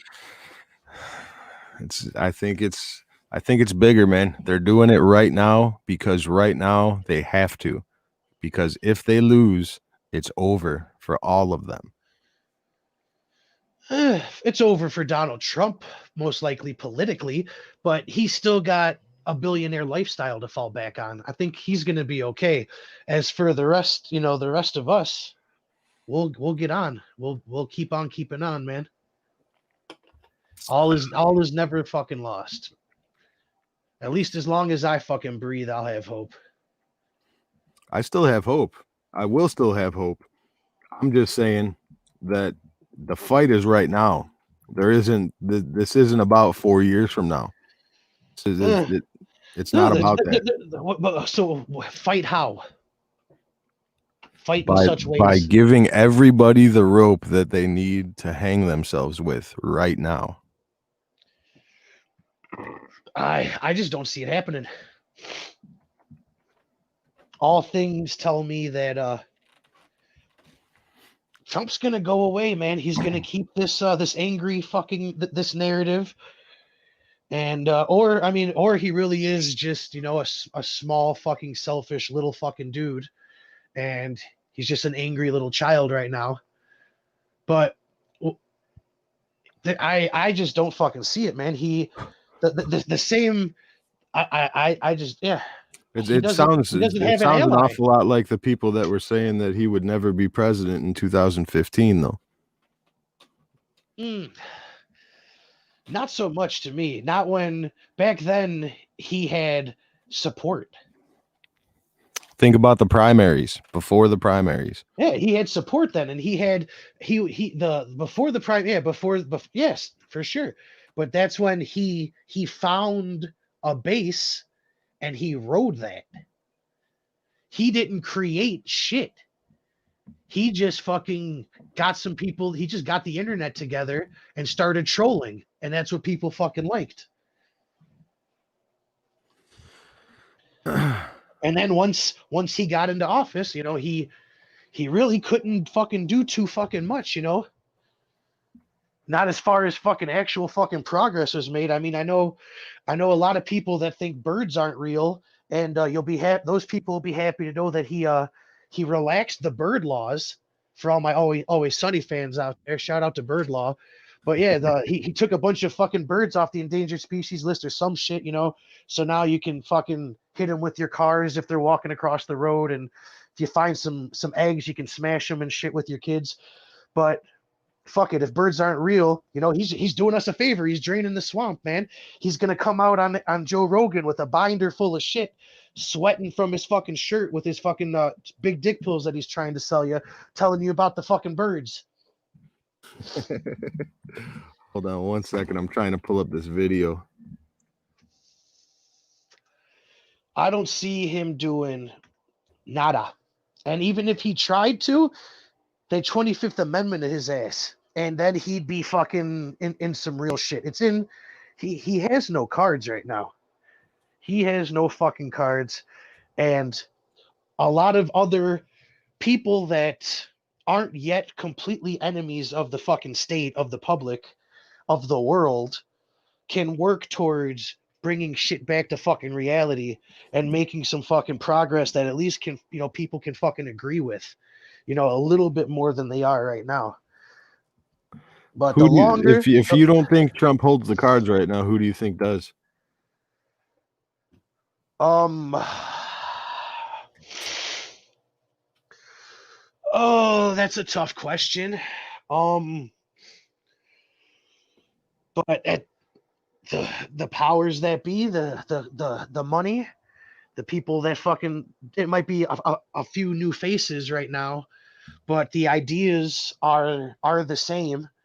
So that leads me to believe that it's not too fucking very different than what it was pre-Trump, pre-Obama, pre-Bush. I don't see too much of a difference as far as the grand plan and the grand scheme of things. To me, there's really no surprises here to me.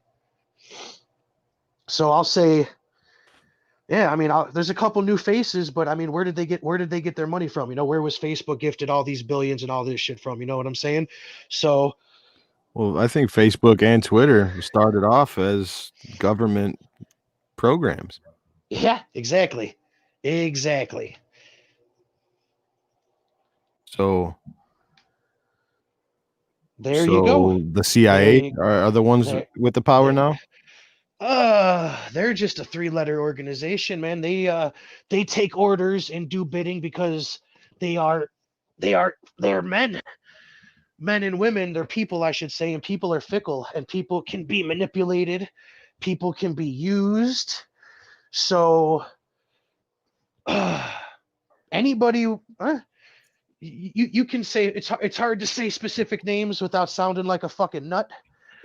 But the information is out there, and you can take a look at some people that have, at the very least, had a lot of money for a long fucking time.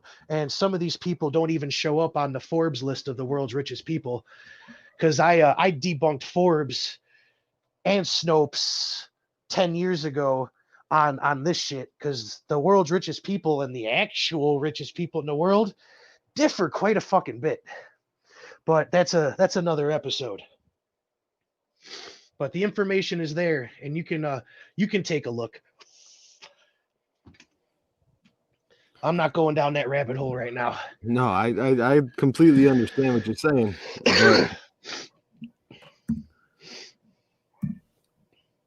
But somebody is in control of the 3-letter agencies. Somebody is in control of the but programs, the special departments. it might not be so much one individual person though, man. There's these huge organizations such as the Trilateral Commission and all these groups of fucking rich people with fucking power, these great minds, and they get together and they fucking make fucking plans. So there's look at the fucking I think Rockefeller's fucking dead now with his 18 fucking hearts, right? But He's only one Rockefeller though. Exactly. You can, these people are out there and you can see, I don't need to say their fucking names, but if you're really interested, it's only a couple clicks on the almighty Google to fucking see who's been making your fucking your textbooks. And that's a good fucking rabbit hole to go down, is where do the public school fucking textbooks come from? I had a fucking great deep dive on that one. Yeah, I mean, I think as far as world, it's the same plate, it's the same faces, it's just new tools. Man, I'm looking for this video. I can't find it. It's the same, it's fucking familiar faces, man. It's just new tools, new puppets. Same as it's always been, dude. On that note, you could rest assured and that things aren't that much fucking different as they fucking seem.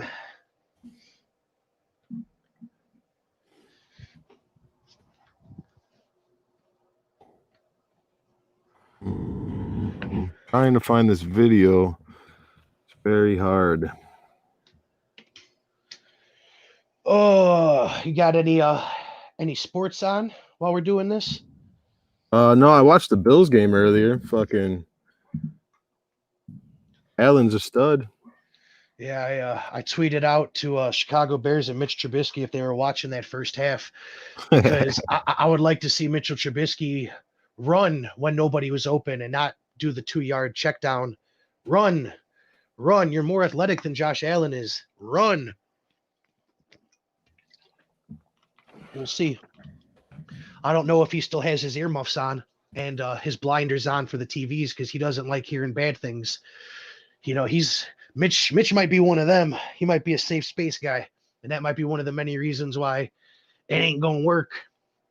But we'll see. Did you see Deshaun Watson on Thursday? What night were we supposed to? It was Friday night. His last two follows for a little bit on Friday night were Chicago weathermen. Really? Yeah. Yeah. Paul Conrad, and then one from I don't know what other fucking channel. I didn't recognize him. So I tweeted him out and I told him to check out Cheryl Scott. You're welcome. But a lot of people are teasing that he might be trying to get a fucking trade. I know he's been asking for a fucking trade, but he's gonna come to where he should have been, make things right. And if they're still trading players for bags of chips, I'll take them. Sean would be nice. And I saw this video yesterday, and I cannot find it now.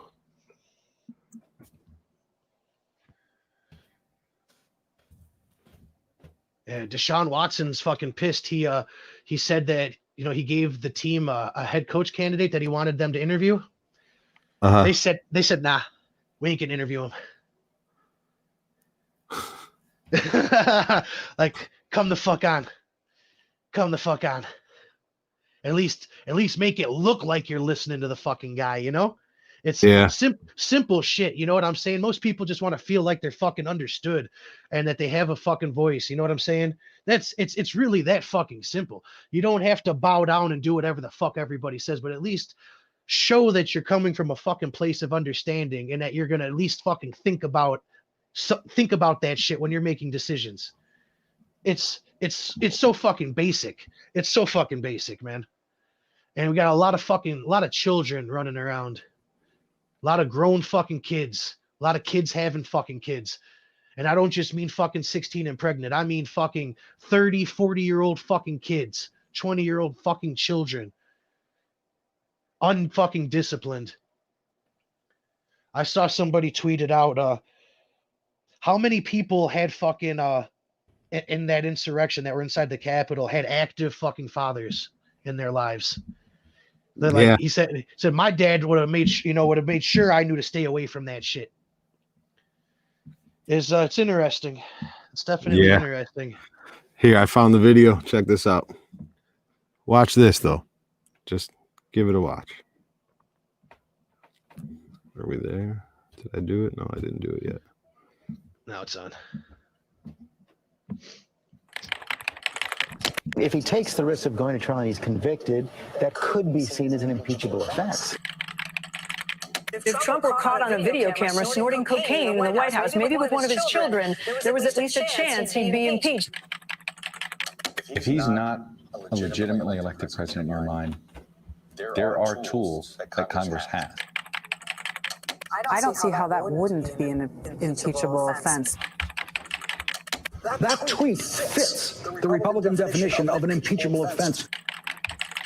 I will fight every day until he is impeached. Impeach 45. Impeach 45. Grounds for impeachment. It's an impeachable offense. Perhaps impeachable offense. Is impeachment the appropriate remedy? Something through the Congress like impeachment. All of that may be impeachable. That's an impeachable offense. Is that an impeachable offense? Is that an impeachable offense to you? He's much more vulnerable to impeachment. A potential ingredient of impeachment. Where do you see an impeachable offense? It is grounds for impeachment. Potentially criminal or even impeachable. Grounds for impeachment, or does that not go far enough in your view? Grounds for impeachment. This tweet alone may be an impeachable offense. Let's talk about impeachment. Impeachment is on the table. Which impeachable offense? Bullies don't win. And I said, baby, they don't. Because we're going to go in there, we're going to impeach them.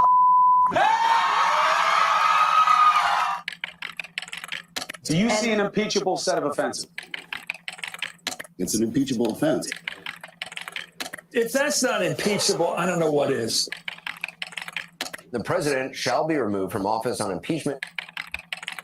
Is it impeachable? 100% is impeachable. Very substantial evidence that the president is guilty of high crimes and misdemeanors. Grounds for impeachment. Tipping point, talk of impeachment reaches a fever pitch on Capitol Hill. It's pretty heavy. Yeah, it just shows you that they ain't gonna do shit over these last 10 fucking days. They're filing the impeachment papers on Monday.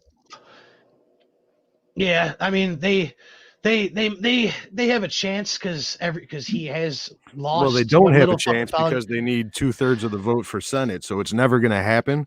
But the simple fact that they are going to rush to do this, to impeach the president again for the second time within 4 days, when it took them 6 months, 9 months to give us $18.50 a month. Yeah, it's a joke. $600. Exposing them. That's all this is doing. It's exposing every single one of them for who they really are. They're gonna use him until the fucking last second that they can as a fucking excuse. A lot like some other people that are like to fucking dwell on fucking excuses. I think that we're gonna see Donald Trump being talked shit about and complained about for the next fucking 50 fucking years, the next 200 fucking years, basically. I mean, they might fucking get rid of a lot of the shit as far as old institutional racism and shit like that for, however long, and until shit evens out, whatever. But Donald Trump is the new Jim Crow, and people are going to be victimized from him for a long fucking time. I see it. I see it now. Here's another one. This is a good one. This is kind of the one I was trying to find earlier. But I mean, they have a better chance of getting There's it not now gonna- because so many people turn their fucking back on him. But at the same time, they ain't done shit. Just like him, ain't done shit, ain't did shit, ain't gonna do shit. But No in the progress. same breath, Nancy Pelosi just went and talked to the Joint Chiefs of Staff. Yeah, but no. That in itself is doing enough. She could have had some shit fucking some. I'm sure she could have had charges filed on her already. I mean, Hillary could have had treason files for. There are literally tens of thousands of indictments But right now that are sealed. This isn't a fucking precedent for this fucking government or Earth. This is not the first time somebody hasn't been indicted for some shit that we fucking know they've done. For treason? Hillary. One of those sealed indictments. I'm telling you, man, I think they got everybody. They got all the fucking info. They got all the servers. They got all the fucking blackmail. But they what have I'm all saying, the videos. They have all the pictures. If he waits after the fucking 20th to do anything, he's fucking himself and he's fucking killing himself and whatever truth he might actually fucking have. Just hypothetical fantasy land here. What if the 20th doesn't happen? Like, what? So is he gonna nuke? Is he gonna nuke Twitter? No. I'm saying, what if the 20th doesn't happen? Do you realize that the president used to be sworn in on the 4th of March?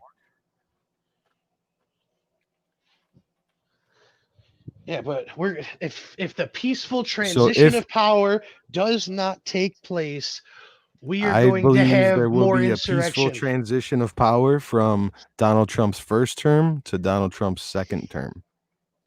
I don't see it. I believe that he is only fucking conservatives, his own fucking supporters, and their fucking well-being by dragging his fucking feet. Because that's all he's done at this point, and it's too late. It's too little too late. And he's played his fucking hands for whatever reason, the way he fucking did.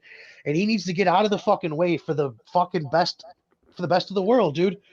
He's nothing good's gonna come from him trying to start anything, especially after that fucking day. Nothing good is going to come for You're this not going to be able to country convince if he anybody. doesn't. But it doesn't matter. It doesn't matter that you believe that, though. You have to make everybody see this as truth. And you're not going to be able to fucking do that after that day. Definitely not. You're not going to be able to even make anybody look at that shit.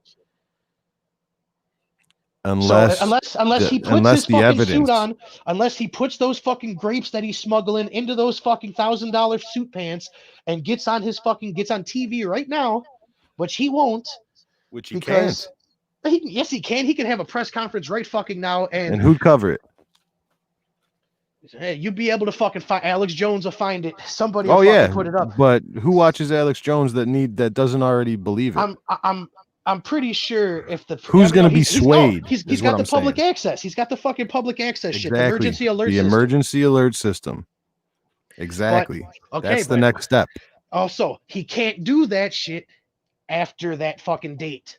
Because you're not going to be able to convince anybody that he's not a fascist dictator and this isn't the insurrection that they've been talking about.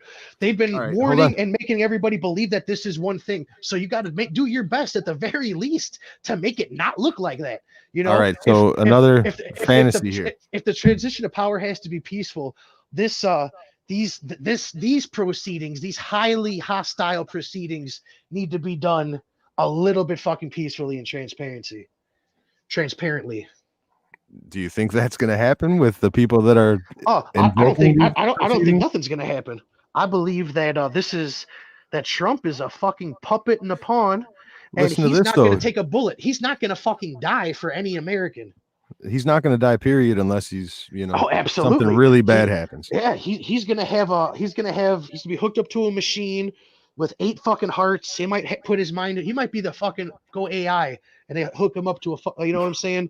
I don't think he's a hero or a fucking patriot. Okay, so the swearing-in ceremony, the actual inauguration, it can be postponed under certain circumstances. One being war, wartime powers. And that sounds great. That's really a good one. The other would be treason and sedition. Yeah, and he has and once he actually initiates the Insurrection Act, which he's ready to, he's met all requirements to actually raise the Insurrection Act. So is that his hand? He caused an insurrection so he can claim insurrection on somebody else, use the old projection technique and flip it on him? No, well, kind of, because right now we're under an active state of emergency because insurrection has been claimed. No matter if it's him claiming it or anybody else, he's still the president. Yeah, he's in charge. That's what I'm saying. So he made them claim insurrection so he could use it against them. That's interesting. But I mean, a lot of this shit that's been going on has seemed to only be fucking interesting. That's as far as it fucking goes, for one reason or another. But now imagine, if you will, the 17th or the 18th gets here, and he shows everybody. He shows everybody what all of these politicians have been up to. That's going to be a long ass public alert. That TV's going to be going beep for a long fucking time. Yep. Then, does the 20th really matter? But at the same, I mean,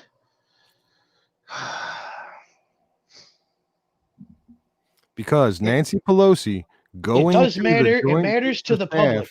It matters to the military public. coup. And you can't. Okay, fuck all those people. I'm worried about the people in the fucking streets that, for one reason or another, don't fucking see what these people are. So this is what I'm saying is that I agree. That I do not like where that would fucking go on a fucking society level, and that shit needs to be fucking avoided at all costs. My point is that at that point, if we actually do get to that point, the amount of people that will not believe it are probably 10%. Oh, are you fucking kidding me? It's going to be how many people voted for Biden allegedly? Allegedly, how many didn't know about Hunter? How many said that they would have changed their mind if they would have known about the Hunter laptop? Not as many as the anti-fascist fascists. At least 10% said that. When 50% of the country voted against him. They're not going to look. The vast majority of people, I'm not talking about like talking heads and blue check marks. There isn't going to be an option to not look once this happens. There isn't going to be an option to not look. They'll see it. Their eyes might be looking at it, but they are going to take it as fucking lies, as bullshit. It needs to be, it needs to be drawn out, videotapes. Evidence. You're not going to be able to do it on a blue evidence screen collected, with a talking robot. How about this? Evidence collected with FISA warrants by the government. Where is it? The FISA warrants don't come out until the fucking trials start, bro. That's secret court stuff. Okay, and what's taking so long? Because my man's running out. Your man's running out of time. Not everybody has showed their hand yet. Well, he's gonna be showing his hand when the game's fucking over. Rest assured, there will be more cards played in the next 2 weeks. I think it is not over. He's not just going to disappear for 2 weeks and then not show up. It's not how it's going to happen. In my heart, I believe that it's going to be given to the public. Everything, every single thing that happens from here on out is going to be given to the public. He would have those people. He's not that guy. Those guys don't get to the fucking White House. You know this. If that guy ever was inside Donald Trump, it was a long fucking time ago, and greed and fucking profits fucking squashed that fucking guy out. But if there was a fucking speck of that man, See, I think you're looking at it the wrong way. And Because two, 10 years ago, he was the greed and the narcissist. He was that. He turned into something else. No, he's still the greedy fucking narcissist. Definitely Maybe still a narcissist. greedy narcissist. I don't see it. I don't believe that, I don't think he was as bad as he was fucking made out to be. The shit that he did with China, I fucking agree with 100 fucking %. But The Abraham Accords, the tax break, yeah, I mean the actual things that he did, not the things that he said, but the actual policy that he put forth. Yeah, but then he also countered himself with talking a lot of the fucking federal fucking regulations that he fucking backed up. A lot of them. But how can you say that when we both went through the information? Because those decisions only benefit profits by any means fucking necessary, and it destroys life on this planet. It destroys future life on this fucking planet. Have our carbon levels increased? So a few people can make a fucking buck, and don't get me started on trickle down economics. I'm saying have our carbon levels and our pollution levels raised since he took those regulations away? Oh, I'm sure they're down as fuck right now because nobody's been driving for a fucking year. Well, say before this last year, the first 3 years of his presidency, did they go down or did they go up? Which is what you were inferring, that getting rid of that, they go up. But that has very little to do with him relaxing regulations and more to do with other corporations that are trying to ride this wave of awareness went green. They went green in spite of him, and they are still doing so now. That was just progress being made. He can't take credit for that. He had very little to do with that But how does it make sense that taxing somebody for emissions makes the world cleaner? No, that's not the answer. But well, yeah, fuck it. Yeah, that does. I mean, it does, as long as this money is traced and accounted for. And that's the fucking real thing, because profits make the fucking world go round. So if you hit somebody and their fucking profits hard enough, you're gonna make them make a fucking decision. Unfortunately, that's the only way you can get across. Well, fuck it. I mean, and sooner or later, they're gonna have to deal with their own fucking civil war once they literally can no longer see the fucking sky. Maybe they'll fucking lose the fear and speak the fuck up if they're not all fucking vaccinated to where they have no fucking fight left in them. But so industrialization is the enemy? Unchecked, absolutely. Unchecked industrialization for sure. But there's ways to fucking do things, man. I believe tidal energy definitely needs to be looked at. Use the flows of the fucking ocean to fucking power a lot of shit. Yeah, water, the hydroelectric is definitely one of the best. Wind is fucking completely garbage. Solar is completely garbage. Those two there haven't been the breakthroughs in technology enough to make those viable.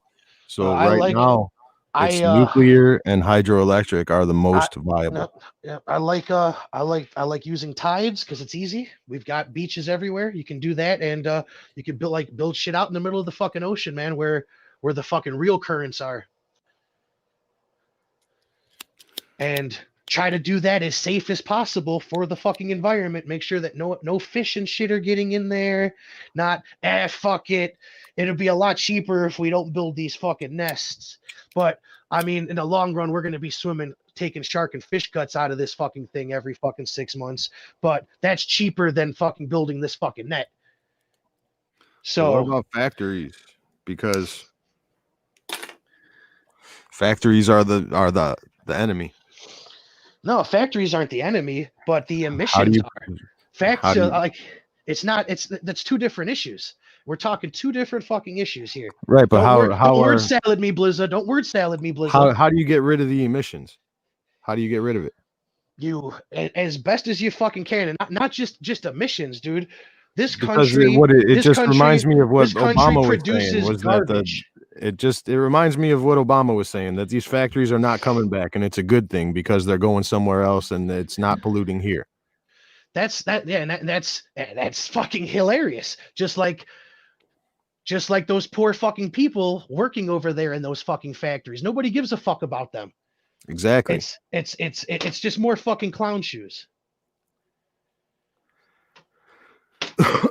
Oh, what the fuck? I've just never understood how going green helps anything, period, because all they do is tax emissions. So how does paying a tax make that's different the than going world green? cleaner? That's not going green. That's policies made to But fucking try to force people to go green. how do you force them to go green without threatening them with losing money? That's the whole point. It's all about the money. It has nothing the way to do with okay, but that is one issue of the way people are going about getting their change across. Or you can just fucking do it, and Well, let's eventually talk you're gonna say, hey, I'm making more money, I'm making more profits because of this fucking clean energy. Eventually. But one thing that I wanted to get into about factories not being the enemy is I used to work at a cardboard box factory. And I realized how much garbage is produced every fucking day, how much unnecessary packaging is fucking wasted every fucking day. I also worked in a grocery store and seen how much shit that fucking it's like 75% or 50%. I think it's 50% of all fucking food is thrown away in the fucking trash. It's not just emissions, it's wastefulness and carelessness across the fucking board. That's the fucking problem. It's not factories. It's the fucking byproduct, the unchecked, unthought of fucking reactions, because every action has a fucking reaction. And when you don't address the effects of your causes, you run into fucking problems. I understand where you're coming from, but that is not the stance that they are using. Oh, that's my stance. Exactly. But the stance they're using is to... It has nothing to do with going green. You know what I mean? The Paris Climate Accord. It's about paying money if you go over this level. The Green New Deal. It's about paying money if you go over this level. For sure. It has nothing to do with going green, period. So it's a cause and effect type thing. But me. I mean, if you get rid of the manufacturing in America. But capitalism pushes innovation. So if you set those fucking limits, it's just like the fucking salary cap in the NFL, man. Well, if it's outlawed, how do you innovate? Motherfuckers are gonna find ways around. You find a way to meet the fucking bar, then, dude. You find a way to fucking meet it. It's just like the salary cap in the fucking NBA, bro. It's pretty much exactly the fucking same to me. So and the people that win don't give a fuck about the salary cap and pay the tax. There you go. Capitalism. Exactly. How does that make it better? But there's a lot. Yeah, I mean, but this is America, and you can't just force a motherfucker like the CCP to do your fucking bidding either. And that's my point, though, is that it's America, and that we should be able to do it and be self-reliant. Fuck, if you want to shit on the fucking earth, you should have to fucking pay for it a little bit, because sooner or later it's gonna have to get fucking cleaned up. I would like to stay on this planet for a little while. And I'm not making any fucking profit off this fucking shit. So kiss my ass. Do you think that during your lifetime, during your grandkids' lifetime, that this planet's going to be uninhabitable? How many generations till we get there? With not uninhabitable, but what's happening to the fucking rainforest is very fucking disturbing and frightening. So the world will be very fucking different for my fucking grandkids. The lungs of this planet are being fucking destroyed. That's where most of this fucking oxygen is fucking created. So once you take away most of the oxygen that's being produced on this planet with a lot of unchecked fucking regulations and China's smog and shit, you might see a lot more dark skies drifting over the fucking ocean, blending in with California coming this way over the Midwest. So, I mean, really think about the aspects of, the effects, the worldview, not just how long is it going to be before it sucks here in America. Well, my thing is how long before we're fucking killing the fucking ocean, which we already are. I don't know. I say plastics, of course, but you don't agree with the fucking garbage islands? Like, how many fucking floating fucking mask islands are out there now? You know what I'm saying? Oh yeah, no, the pollution is real. Pollution is real. I'm talking about CO2 levels, actually the platform that they are standing on right now. fuck their platforms. I know they're fucking wrong. I'm not even gonna sit here and try to defend their fucking Right. platform. But that's my point, is that the platform is what they're voting on. The platform is what they're pushing. The platform is actually what's happening, not the ideas that all of us have. Fuck them. Sooner, I mean, just like how we got to this fucking point where unchecked capitalism got us here, unchecked liberalism is going to take us somewhere that we're going to realize, fuck, it ain't so good over here. Maybe we should roll it back a little bit. It's bound to fucking happen. I mean, this is just literally the effect of a lot of fucking good times. And now we got to fucking learn some new fucking lessons. See, I tend to disagree. I believe that the Industrial Revolution led to us being able to have these good times. Absolutely, but at that time there was no technology. We were still getting somewhere. We should not be using just like the fucking Iron Age, the Bronze Age. I mean, if we were still running around with fucking flint fucking tools, we wouldn't be where we are fucking today.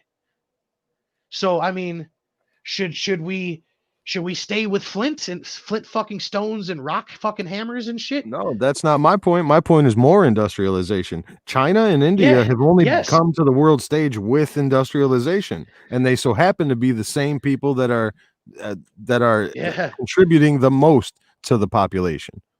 But what do you mean? What do you mean contributing most of the population? What do you mean to the American population? Not the population, as far as goods? No, not the population, to the pollution. Oh, they're CO2 absolutely levels. Yeah, for sure. Yeah, and So, they almost can't see the fucking sky the whole fucking year. But without that, the people there would still be Stone Age, you know what I'm saying? Not that far back, obviously. Get the fuck out of here. Get the fuck out of here. I love that culture, and I've studied that culture. We didn't start taking baths until we fucking went over there and realized that people fucking bathe every fucking day. So don't even fucking try that shit. They're way more civilized and educated than we fucking were for a long fucking time.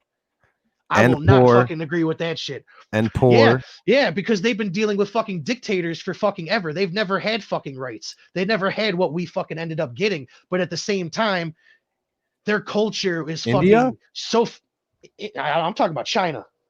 Yeah, but India too. And Japan. India, not so much. But Japan already went through their industrialization. I'm talking about the countries right now that are industrializing. India world power by 2020, and they sunk their first super submarine. They didn't close the hatch. But they joined the stage. Nah, and they were making mud bricks up until that point. Okay, but how much does that have to do with constant fucking invasions and fucking raids by other fucking places, and you know, being a colony of the British Empire, of course. China built a wall at a time when technology was basic and walls did work for a little bit, but even then, walls still sort of didn't work. It's funny. I mean, the English built a wall too in ancient times. It has nothing to do with industrialization or pollution or bringing people out of poverty. No, over there, it never fucking happened. It never happened, and it's not going to happen because it's a different kind of unchecked industrialization. Well, it never happened in China because they're run by communists, so the people don't get any of the benefits. But in India, it has taken millions of people out of poverty. Millions. They're still in poverty as to our standards, but to the Indian standard, it's taken millions of them out of poverty. Sure. So what's more important, the lives on the planet now, or the lives on the planet 10 generations from now? Are they fucking burning fossil fuels and dumping into the dumping into the Ganges River, or have you seen the Ganges River? How much shittier are they getting, or how much money? Because as far as I know about India, is they're investing in not old shit. They're trying to innovate, and they're investing in new inventions and new technology, trying to go as green as possible. They are one of the biggest fossil fuel burners on the planet. Oh yeah, for sure. Natural gas. Because that was, and they have been long before they were fucking industrializing. No, they were. What? Why would you burn coal if there's no industry? The coal burning is the industry. It fuels. Because they were using coal fucking furnaces, man. Because they're in the fucking dark age. Yeah. No, for one house, they've had one of the largest populations in the world for fucking decades. So try a couple million houses. They got more coal ovens over there than cars driving around in LA. They didn't even pollute as much as we did before they industrialized. Yeah, I mean, I can believe that and I can see that, but because right now if we went green, everything's fucking great in fucking India right now, and they're not making any better. fucking mistakes, and they're not really, and it's a lot better than it used to be. I can guarantee you that. Sure, I'm sure it is, and I'm sure there'll be nothing but So that gets to my point as to what's more important, the generations, 10 generations from now, or the people that are alive on the planet right now? Both. What does 10 generations from now matter if you don't live? What about the people that would die? How am I gonna die from fucking going green? If the world went green, millions would starve. Millions. No, I don't see that at all. I don't believe that at all. Bro, they want to get rid of fucking cows in America. Okay, that's what they want to do. I'm saying that there is. I'm not talking about anything else other than the platform that they are pushing. I don't give a fuck about their platform, and I wouldn't even fucking.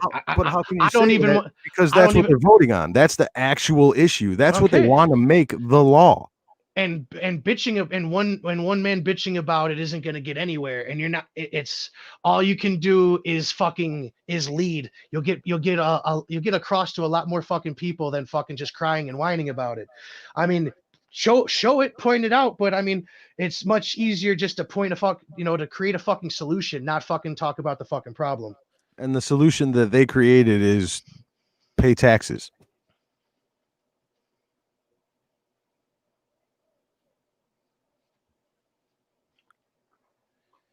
Because that, I mean, and one effect, it does work because that's the only way you're gonna fucking make people. No, innovation will solve all the problems. You got to be able to innovate. Yeah, and you outlaw it, then there's no room for innovation. But that's what, but not. But you have to innovate towards ways, progressive ways. We shouldn't be burning fucking fossil fuels, another fucking 1,000 years from now. There's definitely fucking other fucking ways. But if there is no other way 1,000 years from now, don't tell me there's shit right now, man. Fucking unsuppressed Tesla's fucking shit, man. I understand that, but India, bro, it's not India. They don't have it, so they burn fossil fuels. We have it. We have electric cars now. We have fucking smog fucking machines that pull in CO2. Okay. You know what I mean? They don't have it. October 2020, air pollution has worsened in New Delhi. Air quality index in the severe zone. So it's already fucking happening there. Yeah, because they industrialized, which made millions of their lives better. And now they can't breathe. So did it. But they're alive. They didn't starve. But they're dying. But they didn't starve. They're not dead already. I'm sorry, I can't even with that one, man. Newborn babies are literally being born into a black lung fucking environment, man. That's crazy in the sake of profits, but because and trickle down profits. Not like everybody's doing great where they can all afford to leave fucking India. I'm not claiming profits though. I'm claiming some people's lives were enriched in some ways, but it was also fucking harshly negatively affected in another fucking way. You got to look at these pictures of their fucking sky, bro. What's more negative than death, dude? It's killing them. It's literally killing them. Sooner or later, they're not going to be able to grow crops with this fucking pollution, bro. They're not going to be able to eat. They're just going to, oh, fuck, we can make a lot of plastic and buy our food, but now you're not self-sufficient. You're not going to fucking survive as a nation. That here? We never industrialized here? France never industrialized? It happened. And then it goes away when the fucking people get to the next level. But you have to get to that level. Oh, no. I mean, they're taking the fast track, the most profitable way to do it. There's always a fucking another path. Yeah, I don't give a fuck. And we're the shining light example to the world. That's why our country's been on fire for a fucking year, and everybody fucking hates each other because we're doing everything so fucking right. That's why we're a joke to the rest of the fucking world, man. That's moving the goalpost, though. That's only shit that people tell themselves in this fucking country. Outside in the rest of the world. How are our emissions? We went through industrialization when we had the exact same numbers that India has right now. And now it is the profitable and smart thing to do, that to market that how green you're going, as well as the fact that you're not paying for fucking energy because it's profitable. So these huge like fucking Amazon corporations that are draining so much energy, it is beneficial for them to not have to fucking pay for it. So sooner or later, progress will be fucking made again because of fucking profits and greed, but also countries that already are dwindling, third world countries, shouldn't take the fast track at all fucking costs, because now you can't fucking breathe. You might not be, soon all your fish might fucking die. Soon you might not have any fucking food, and now you're reliant on everybody else. You better hope that your machines don't fucking break down or your workforce fucking dies. No, it's better if you were dead already, I guess. So then leave. Better that you never get to the point to be able to innovate. No, innovate right. Make a plan and follow through. Don't say fuck everybody else. This is what I'm doing because I'm gonna make a fucking couple billion off of this. I mean, it's what it comes down to, man.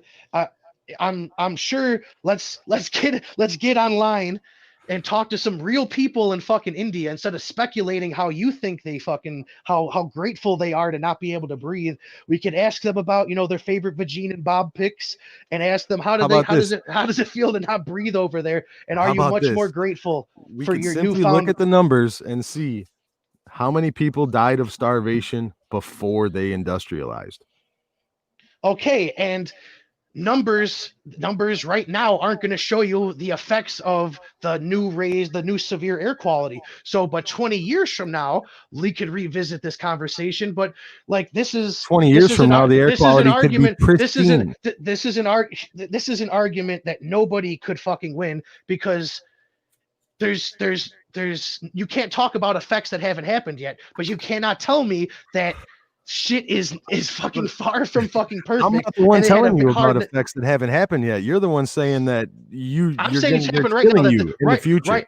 Right now, it is actively fucking killing them. If COVID is fucking wiping fucking people out, I'm sure there's asthmatic fucking people. I'm sure living in that shit is going to have an effect on fucking people. They just brought that story in October. This air quality shit that I'm seeing right here just fucking hit in October. So this is brand fucking new. It takes a couple fucking months, but I'll say a year of breathing that shit in, we could fucking revisit this and see. I'm sure you won't fucking think that there's anything wrong with it, but fuck, I mean, you should go vacation over there. At the end of this year, they've been industrializing for 20 years. Exactly. And now look. And now they can't see the fucking sky. But they're not dead. And without the sun, how long do you think you're gonna live on this planet without the fucking sun? Not very fucking long. They're literally killing themselves. They're literally eating their own fucking tail. It's a Ouroboros in the worst fucking form. My point is, how many would die immediately if you got rid of it? Immediately? Like instantly, like the fucking rapture? Get none. No, if you say right now, no more greenhouse gases, none, period. How many people die to starvation in however long it takes to die of starvation? Millions. Because they need greenhouse gases to fucking be telemarketers? No, to make their food. To be able to eat, to not die of starvation. Curry's doing this to the sky? I mean, I've lived in buildings with Indian factory people. Farms, it smells like some factory crazy farms shit, are the number one contributor to greenhouse gases in America. Factory farms. What does industrialization mean? It means factory farms. Get rid of factory farms, people die. Well, I'm not going to argue a point that's not mine. But I'm not saying that the answer isn't, oh, fuck trying to make anything better, fuck progress in any way, sense, or form. We've got it all right. I didn't say that though. That's what it Because sounds we're like. living it. That's We're what living it the sounds like. progress. That's what it sounds like your point is, though. I'm It saying sounds like you your cannot point is say industrialization everything has is to go. It can't go. People will die. I'm not saying that. Never said it. But they are. Won't That's the say it. platform. Yeah, in some way, shapes, or form. But most of them are still fucking capitalists, and I don't fully fucking believe that they're going to fucking start starving people out. I do think that, you know, But who just in got some- all the power? Who holds all the cards now that you say? Who's been pushing it? They used those bases to fucking get to where they are now. They're not gonna fucking bow down to these people and their fucking policies going forward. Who voted the most progressive out of anybody in the Senate? Yeah, that's because it was election season. Now they have the fucking power, and they aren't gonna give it back up. And they don't need any fucking movements, any 3-letter organizations to fucking hold their power any longer. Now, within the first fucking 4 months, they'll probably have ensured that they never lose, unless so it's all done these right. radical ideas like the Green New Deal have no opposition. Oh, Zero. they're not gonna fucking go that far. They're They not already gonna, tried. They broke Bill- the ice already. Biden's not gonna fucking. Biden's go- not going to be the president for very long. Then who's in charge? The This is- most progressive so- person in the Senate is in charge then. Still, she's a fucking. I think that they're using those people. I don't think that in that sense the inmates are running the asylum that way. I think that those people were fucking used and abused. Find to me get them in one fucking person power. that said no that's in that group. I don't know. I haven't There are looked into none. it You because can't. It's I looked at the Green New Deal and I thought it was fucking preposterous. As everybody should, but they didn't. They wrote it. Like I myself as a young man often thought of how much pollution was coming from trains and planes every fucking day. And I saw how many planes are flying across the country back and forth all fucking day. Like, yeah, maybe we should try to clean that shit up. I'm never going to say don't fucking fly, because flying is free. It's freedom to get wherever the fuck you got to go instantly. It's amazing. We need to expand that technology. We need to make it faster, make it cleaner, make it more available. Right. Innovate. But how do you innovate if they outlaw it? No, yeah, for sure. It's crazy. That's what I'm saying, is that the inmates are running the asylum. The inmates built the asylum. So Big Oil has donated money to opponents of the Green New Deal. Senator Edward. Oh, I just got an ad, so now I got to figure out where the fuck that just went. Senator Edward Markey, Democrat, Massachusetts, Republican. Oh no, that he fucking proposed it. Where's the people getting the money for the donations? They're all Republicans.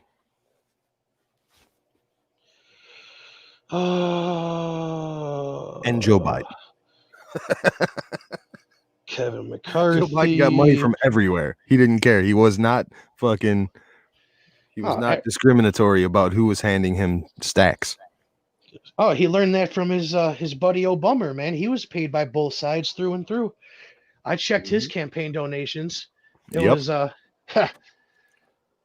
it was unanimous who was going to be the president. That's my whole point, is that China is a problem as far as emissions go. India is a problem as far as emissions go. But you can't just force them to stop at the drop of a dime, which is exactly what they're trying to do. They have to innovate. They have to transition to something else. And that happens naturally once you reach a certain point, just like France, just like America, just like the UK, all these places that were heavily industrial that phased it out. And it shows, it gets better. We're not living in those small conditions that China is right now. We were, but we're not anymore.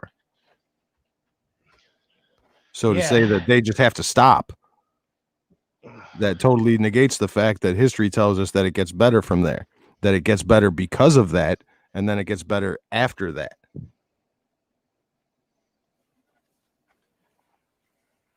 It's all about innovation, man. That goes towards my thoughts on fossil fuels, on fuels in general. You know what I mean? It's all Well, about what if these people, what if this side really is going to fucking break out the binders and start doing the deep drops, and they're gonna say, yeah, resonance energy, you clap your hands and stomp your feet, we could fucking run your cars and your trains with it, we've known about it for years, and they fucking drop it on us.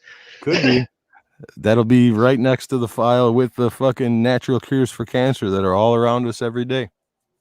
Oh fuck, dandelion tea. That's what I'm saying. They know about it, bro. They've been keeping everybody in the dark because it's easy to control people that way. Profits, or it's profitable. That's more so the answer. To me, at a certain point, money doesn't matter anymore. You know what I mean? Bill Gates, the money doesn't matter anymore. It's all about the power. It's all about the control. Dandelions are weed. It's the same reason why weed was illegal for so fucking long, because anybody can grow it. And now they're doing their best to make sure that you can't grow it. You can only get it from the government, the trusted blue check fucking growers. Yeah. It's fucking sick. But dandelion, I mean, what the fuck? You gonna ban it? You can't ban a weed. They tried that already. Yeah. So you just suppress it. In my fucking yard. We're just gonna have a fucking much more expensive, much more fancy, science feeling fucking treatment, even though it fucking kills you. Or you could just grab some dandelions, take a little sip, along with some CBD shit like that. There's a lot of other things that can fucking help you. But there's options, man. When nature gives you an ailment, she always fucking provides a fucking cure for it. I'm a firm believer in every cure for everything natural on the earth exists naturally on the earth. Absolutely. Maybe you have to combine it with other things that exist naturally, but it's all here already. None of it has to be man-made or synthesized. Yep, for sure. It's just a matter of finding it. That's why the environment should be protected at all costs.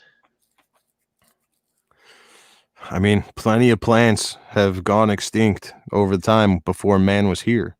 For sure. And it's going to happen, but things need to be fucking considered and fucking, thought of. You can't just put it on the fucking back burner and say, well, hopefully roll the dice and hope everything comes okay. You have to fucking account for shit and fucking, take everybody and everything into fucking consideration. It's the conscious way to fucking go with things. I know that pollution is bad, but until somebody gives me a better alternative than millions of people starving to death, I'm going to go with the pollution.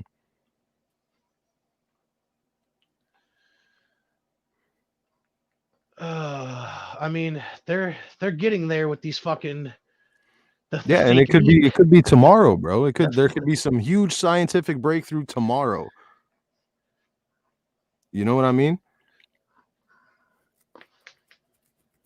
And that's what it's all about. It's all about innovation. Even with these fossil fuels. Right now, we're on these gases and things. Natural gas, coal. But one major scientific breakthrough. That's all it's going to take. And then you could actually replace it. See, and that's something that I wanted to fucking dance on earlier with the censorship thing, man. Because let's say somebody does try to come up with it. You aren't going to fucking see it. Just like the next fucking Jeffrey Epstein expose.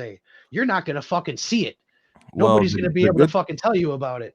I've been watching this dude. I was watching this guy on YouTube for years, Gerard Morin, and he was trying to recreate the fucking Tesla engine and having all sorts of fucking people trouble with people. He'd buy fucking equipment, generators and shit like that. The shit doesn't work the way the way that it's supposed to. And he's calling these people up like, why doesn't this fucking do this? He's fucking buying transformers, doing all sorts of fucking work, investigating this resonance energy. And fuck, in the coming times and weeks, this motherfucker might not even be allowed to fucking, put these fucking videos up because it's these energy claims are disputed by Commonwealth of fucking Edison. Yeah, exactly. And that just rolls into my point. Like, even if he did go out and put on a big speech, like, who's going to see it? Only the people that don't need to be shown the evidence are going to see it. Everybody else. See, you can suppress, but you can never truly silence the truth. So, I mean, as long as you're patient and what you have is and say is really the fucking truth and genuine, people will notice this fucking truth and get it out there and carry word of mouth advertising, baby. It's what they did before commercials. But right now, this very instant, he's silenced on all social media platforms. Who's to say that they don't try to persecute him right now? That they don't try to go arrest him? Yeah, for sure. This is exactly what. And we never know. For sure. That's the problem. That cannot be tolerated in this culture. This is exactly what this new regime wants to fucking normalize. Because this is not just, if it is happening, it's not the fucking end of it. People are going to be fucking taken away and disappear. And that's exactly why I say 4 years from now is not the fight we should be thinking about. It has to be now. I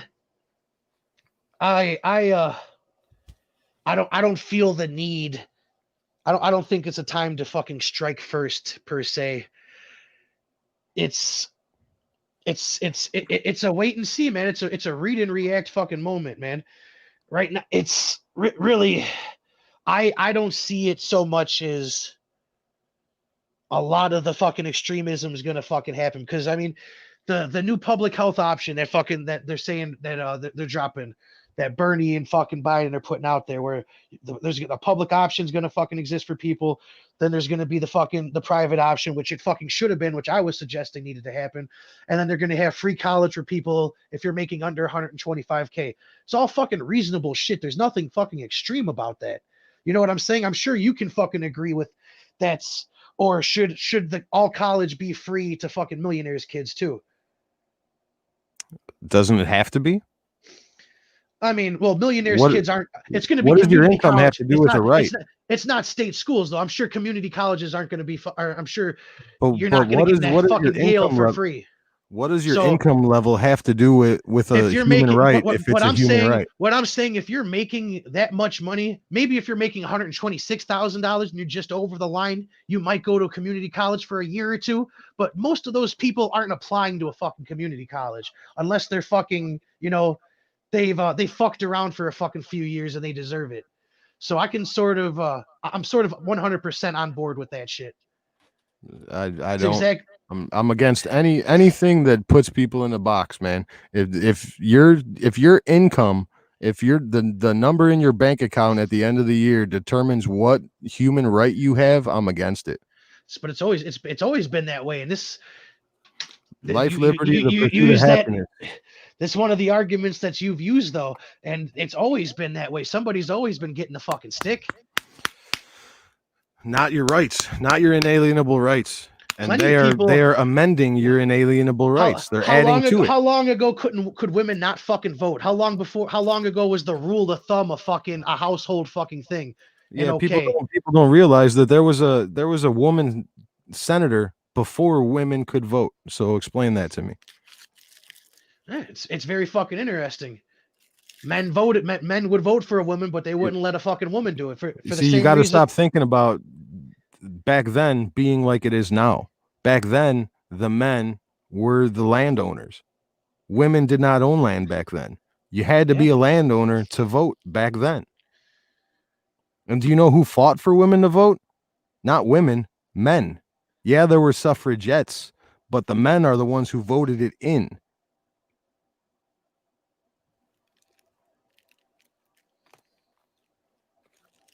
You can't compare now to then because it's completely different worlds. It's completely different cultures. It was a completely different way of life. But what you had to own property.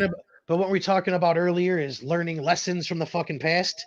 So like that's sort of a contradiction right there. Saying fuck the past. It holds no fucking value. I'm saying you have to know the past. You have to know the past. You can't compare it to now though. That's exact. But that's why you have to know it, so you can fucking compare it to know where you've Right, been. but just and where saying the fuck that you're women going. couldn't vote in the past is not. It's an fact example that checker things were not missing context. for sure. But so is that that men are responsible for women's voting, and everything that fucking you said is fucking can be disputed or out of context. So No, it's fact. The men were the only ones that were sitting in these political offices. They were the ones that made it happen. If 0 men voted, 0 women would be voting. Because enough women decided to stand up and say, we ain't sucking your dicks anymore unless we can go to the fucking polls. Do you know that at that time, more than half of the women were against having the right to vote? Yeah, sure. Stockholm bitches. Or bitches that were happy with the way life was. Yeah, and they still exist. There's a lot of fucking people. I mean, there's a lot of people. I mean, they're the same ones that are fucking what's the fuck participation trophy winners that they're just happy to fucking to show up, and they want their prize and their fucking trophy. It's the exact same fucking shit. I don't want to have to do nothing. I just want to fucking be a dog and just like lay on the floor, be fed. But the way of life was much different back then, man. The role of the woman was different. They didn't work. Yeah, and they didn't own land. They were, you know what I mean? It was a different time. So was it's it just great? like saying now that like Thomas Jefferson was a racist, so we should get rid of him. It was a different time. He wasn't a racist, but he was a fucking slave owner, and he did talk about all men being created equal. And even then, in the Constitution, in the way it's written knowing that things were going to change.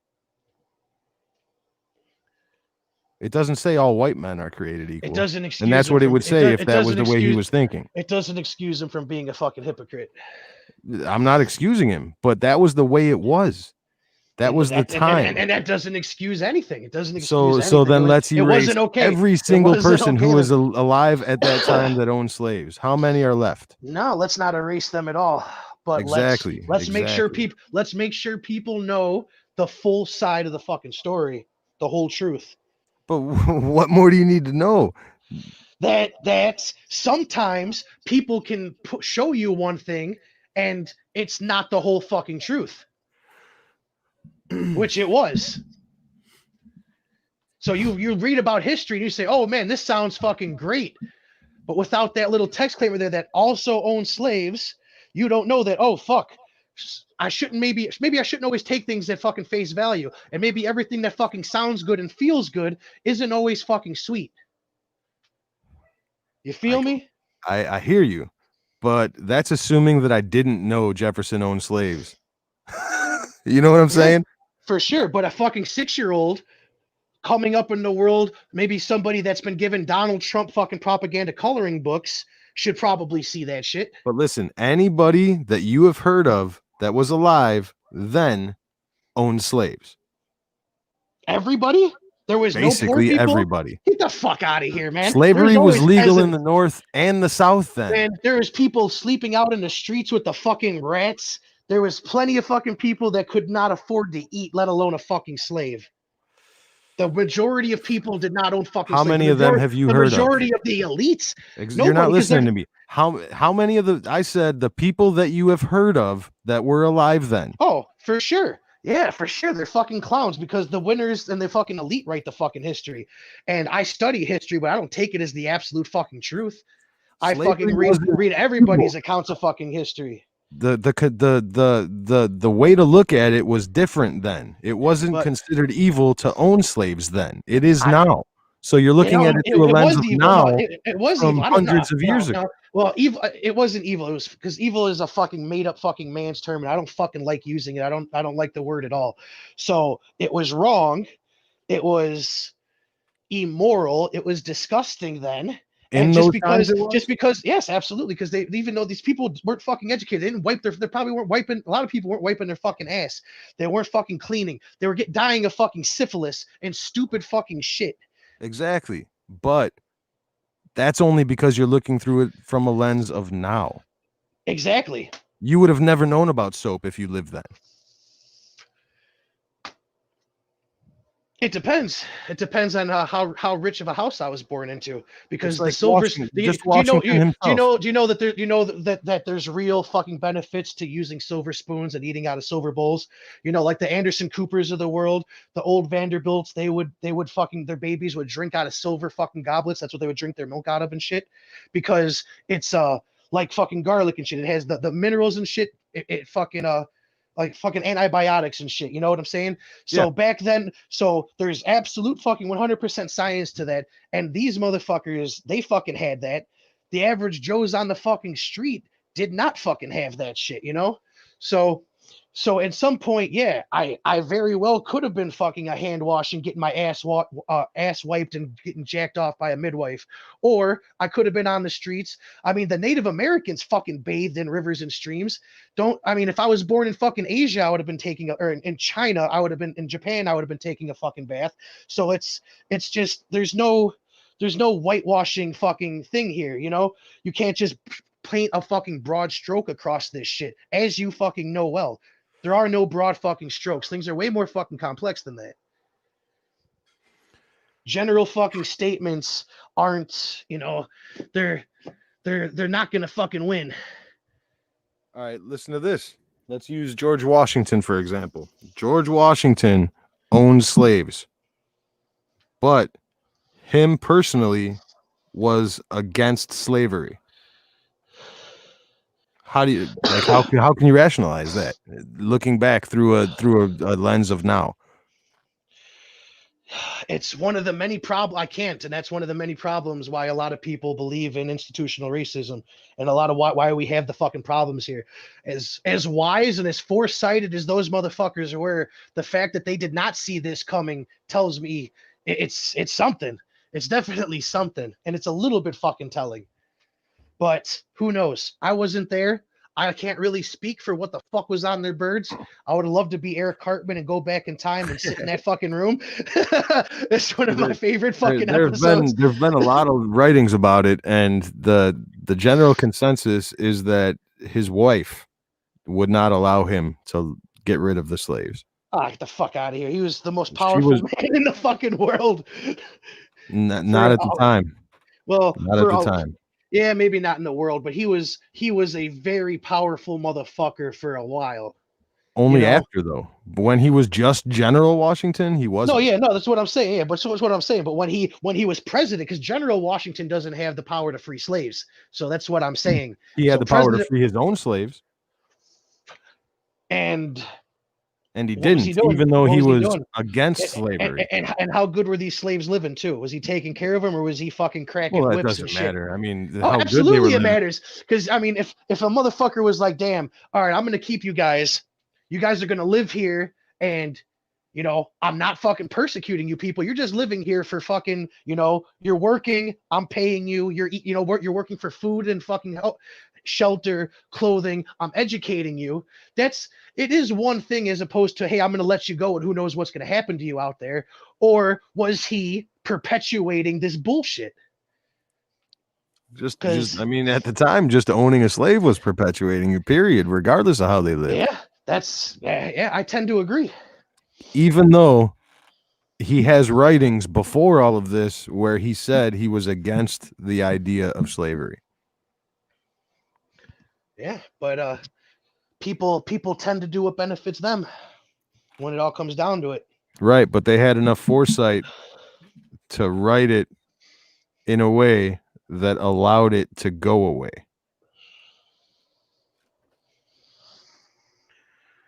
Oh, you understand what I mean? The time that they were living in, they couldn't change it, but they had enough foresight to know. Change it because what we need these black mule people. George Washington could not stop the practice of slavery before he became president. But why didn't he when he was president? Why did it take 15 fucking presidents? Because when the guy that finally did do it, he had to fight a civil war. Yeah, for sure. But so that's what it would have taken every single president up until that point. Well, we were already fighting one, so you should have just got it fucking over with, and we'd probably be in a lot better of a fucking place right now. We would have ended racism day fucking one, and there wouldn't be, there'd be a lot more fucking collectiveness right now, and we could worry about liberating fucking China instead of fucking returning ourselves to the fucking dark days of the times of gray. As far as I'm concerned, the Constitution itself is perfect. I mean, the 13th Amendment, of course, it went out of the way to amend the language, but it doesn't say all white men are created equal. I might not agree with you just on the perfect. Well, not perfect, obviously, because the document should evolve with times. Right. I mean, it is a living document, and that's part of the reason why it is. That's why I won't say it's perfect, but it's the best thing that we've got in the world right now. For sure. The original piece of paper that says your rights are given to you by God alone.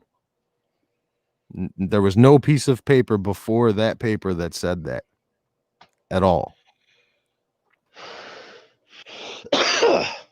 And that's exactly why they have to get rid of it now. But here's the thing, though. That paper didn't give you your fucking rights. Some imaginary person didn't give you your fucking rights. You decide what your fucking rights are.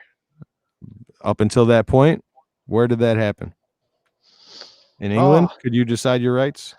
Before we came over here with our modernization, our indoctrination, and our smallpox blankets, it was going on. And it'd be interesting to see where they would be before a certain intervention. But I mean, I understand your point, but I mean, it was happening, and it was sought out and eradicated and moved to little sections and silenced. I say there's no other nation, no other country, no other people. Did you study I mean, yeah, they would war and massacre each other from time to fucking time, but there is also, great pieces and territories, and they fucking there's a lot more fucking harmony than the warring fucking savages that people like to fucking project. And the leaders were all women. The women fucking held the fucking power. It's very fucking interesting. Definitely worth looking up. Winona, she was a native in fucking around Philadelphia, and I believe they throw her off a cliff. Crazy shit. Definitely check out fucking the East Coast natives when all this fucking Philadelphia shit was going on. It's real fucking history. Oh yeah, for sure. And there's I mean, to me it depends on if it was a time of war. You know what I mean? Plenty of atrocities happen during a time of war. Anywhere, no matter where it's at, no matter what people are involved. If it's war, and there are going to be atrocity. Just like that document didn't address slavery, it did not address the people that were already there. I mean, it really didn't. It really offered no fucking protections for fucking. Well, the people that were already here were not a part of that document. They weren't citizens of the United States. I know exactly, and that's my point. That's exactly my fucking point, man. It's one of the many reasons why we are here. That is why we are fucking here. They had foresight for everything else. I don't know what the fuck they were thinking in that respect. Why did they decide for whatever fucking reason? Well, what they were thinking was that we have separate treaties. Like our government talked to their chief, and we came to this decision. So that's completely separate from our rights as Americans. I mean, even at that point, you know what I'm saying? Yeah, it was like us talking to Mexico. It wasn't like us talking to us. I mean, I could see your civil war, but at the same time, that's something that if there's ever a time for war, yeah, I think fucking getting people out of those fucking conditions and allowing them to be fucking educated and fucking live, I think, yeah, that might be a time for fucking war. And it probably should have, if it happened back then with old Wood Teeth George, this country really, there wouldn't be Make America Great Again. It would be fucking phenomenal. we might be at that utopia right now that you think is fucking so far fetched, but fuck, man, who knows where we'd be right now if we would have. See, you can think about it like this: there was no country, no nation in the history of this planet that got rid of slavery in the short amount of time that we were existed. What was it? 150 years. There was no nation that got rid of slavery within 150 years of its founding. So again, we were in front of the ball, not behind it. Slavery is not an American idea. No, of course not. Even England, people say Canada. They don't understand that even now, Canada it's a colony of the United Kingdom. So England outlawed slavery in the United Kingdom, but not in its colonies. Yeah, in 1807. Right, so they might have been the first ones to do it. Still very, which is funny because they saw our document and what we put forth, and they ended up really thinking about it and thinking about where the world was going, and they made the educated and the conscious decision that fuck, we better start moving our asses along this way, unless we're going to end up dealing with this over here. And some reason it's interesting that we did not follow suit. They said, fuck it. We're the land of the free. The monarchy fucking releases all the slaves and we're fucking holding on tight with all we fucking can. Why? Because they outlawed it in the UK, where they didn't need the slaves anymore. In all the colonies around the country that actually financed the United Kingdom and England. It's disgusting. It's disgusting. They couldn't get rid of the slavery because it would essentially kneecap their entire nation. It's just another example of profits by any means necessary and why unchecked industrialization is a fucking threat to somebody. It might not be a threat to you, but somebody is suffering. Right, but unchecked capitalism would mean that there's I still said unchecked here. industrialization, unchecked capitalism as well. If you let fucking greed run rampant, but it's not just, hey, no oversight, let these motherfuckers do as they fucking may, because that's irresponsible. It's just as irresponsible, if not more so, than shutting everything fucking down. Right, but you have to understand that if at any time before that our nation was the it's economy, not an excuse. So I don't respect that excuse at all. I do not respect that excuse for a fucking second, that it was fucking convenient and it was in everybody fucking does it. I don't give a fuck about that. I wasn't going to say that at all. Most of the population, but it was this is how everybody does it. This is how it's done. This is what you have to do while you're industrializing, because there's a much That's longer. not what I was going to say. What I was going to say was that slavery was an integral part of our economy. To effectively get rid of it would be to effectively get rid of our nation. It didn't have to be, man. Yeah, it didn't have to be, and that's why it's not. It would have been a much longer fucking road, but it would have been the fucking worth path, man. Because the hard path, the hardest fucking journeys are, you fucking learn along the fucking way, and you feel fucking good when you get over that fucking hump and you make it. A lot of people don't feel good about where we fucking are and how we fucking got here. Do you understand? Like you see that and feel that. And I do understand that, but like I said, that's because they're looking through it of a lens of now. Yeah, and it should have been fucking thought of. And the fact that hindsight is 2020. Yeah, for sure. But in some regards, some shit can't really be fucking excused. A lot of shit, yeah, you can, to fucking ignorance and to the times, for sure. But there's a lot of fucking grand hypocrisies, just as there are today, that, people should be fucking aware of, because there's a fucking value to it. Being so against the idea of where this country came from and realizing that those same things are going on right now and not being against those things. Yeah, that's a joke. It's a big joke. So that's what I'm saying. So you should be able to see a little bit more where I'm coming from, where the norm of the time. Right now, it's not the norm, and people are not fighting. Well, I mean, it's what's going on in China right now in the sweatshops is the norm of the fucking time. That's still slavery. LeBron James is a slave owner. Michael Jordan's been profiting off the back of fucking slaves for fucking years. It's still fucking going on. People still don't fucking care. But I mean, slavery as a whole is not a worldwide norm.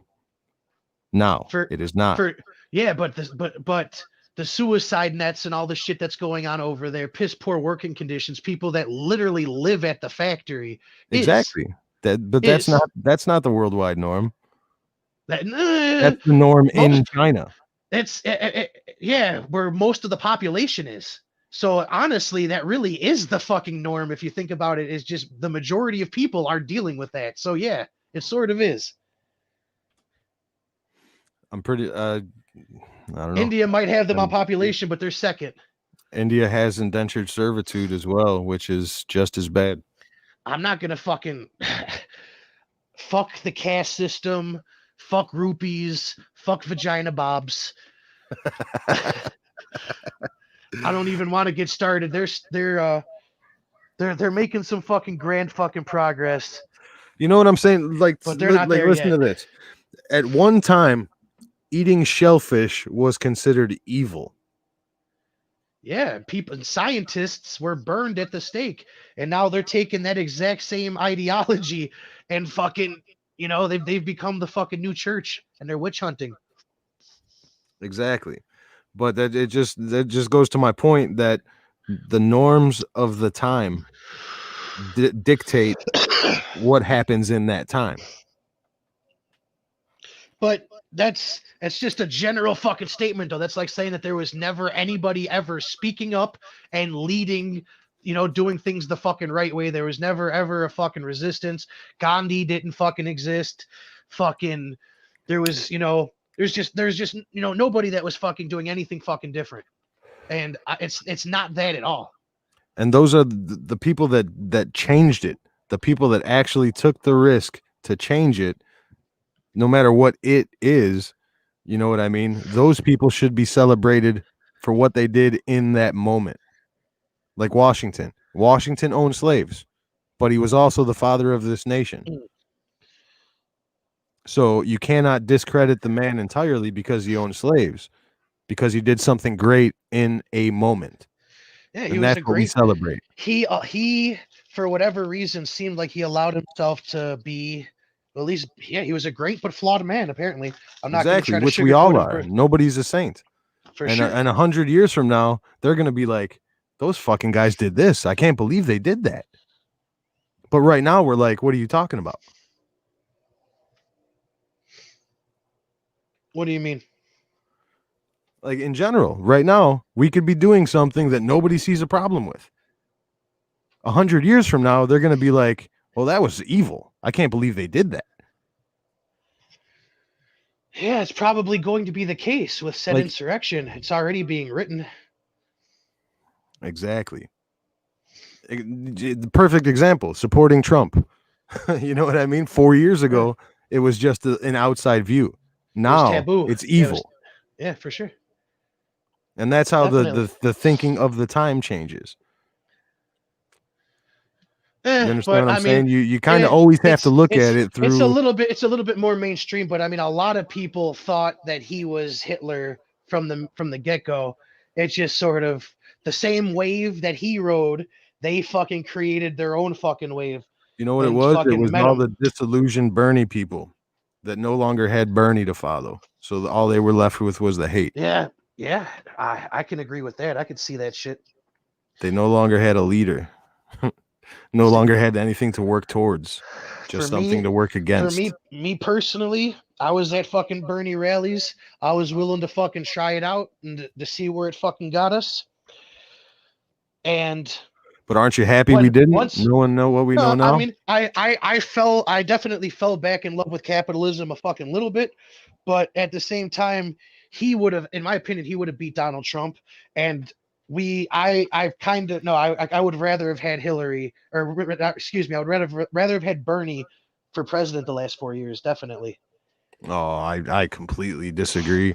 I think completely disagree. I think we would all be broke Every single one of us. With Mitchell, with Mitch as the majority leader, he would have been checked.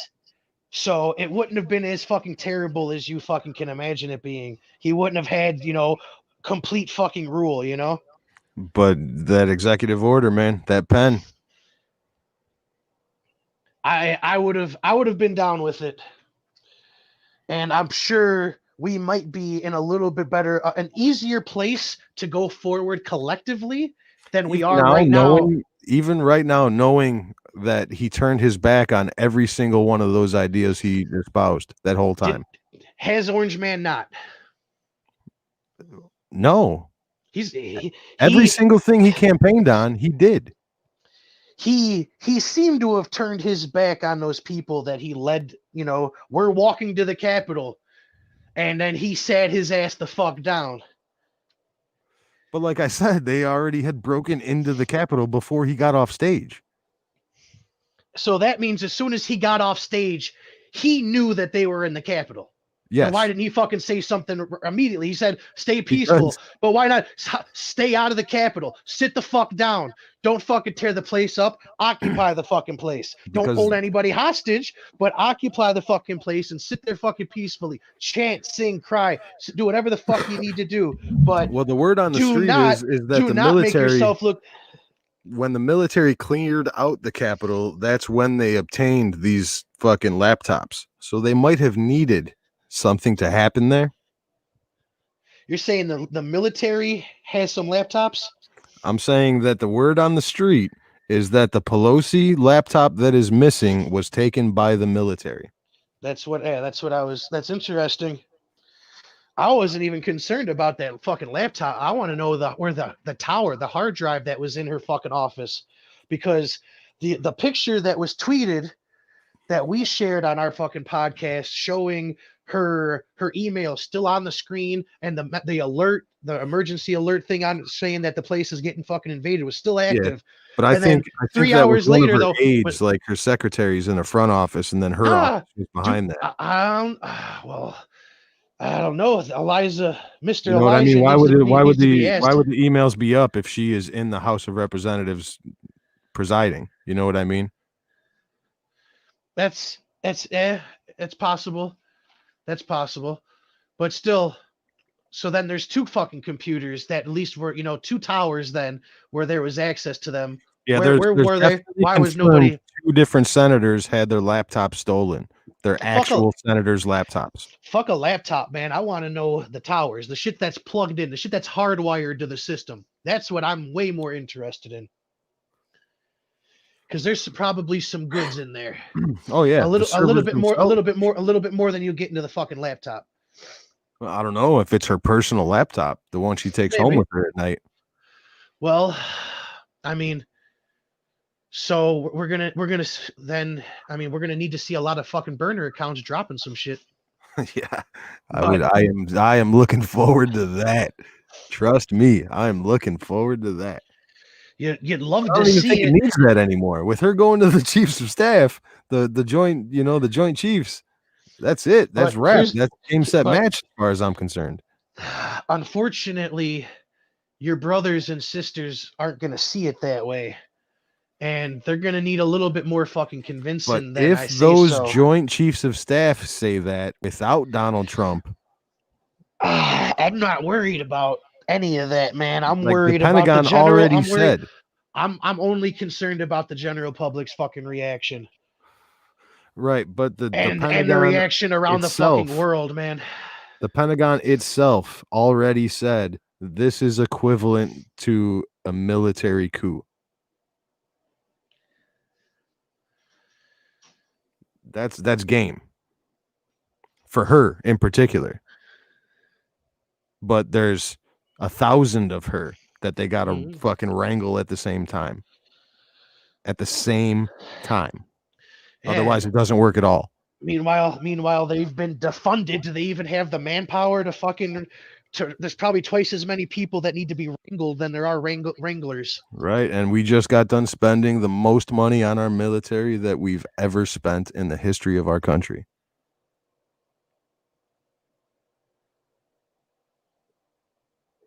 It's not over. It's not over by a long shot, man. I think we're destined for a return to the Republic and a return to the Constitution. I think that's what's coming down the pipe, and people are not going to be able to handle it. Like I said, 10% of the population are not going to believe it, no matter what they see, no matter what they hear, no matter if it's in the person's voice themselves. And those are the people that we have to be worried about. Because even with my extreme beliefs about what's going to happen, if it doesn't happen, I'm just going to be let down. My head isn't going to explode. You know what I mean? I'll be able to take it. But I don't think that group of people on the other side can physically take it. So then it boils down to me, like, who is the actual extremist here? You know what I mean?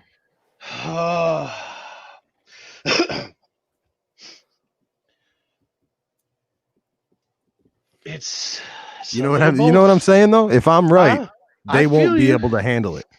I feel you. If they're right, I'll be like, well, fuck. You know? it's gonna be a lot harder. How hard would it be to convince you? It's gonna take a little bit, right? To convince me, it's gonna take Donald Trump to go on national TV and say, "Congratulations, Joe Biden." And he's never gonna do that. So you're never. He won't have to do it if Joe Biden gets inaugurated. You understand? So my theory, there's a timestamp on it. It expires soon. You know what I mean? I don't see any of this shit happening. I will right now. I will be shocked. Back when he had time, and all this shit was new, but now the ball's been dropped. So many different balls have been fucking dropped. At this point, it's just it's a show, man. This is just a fucking show for the world to fucking watch.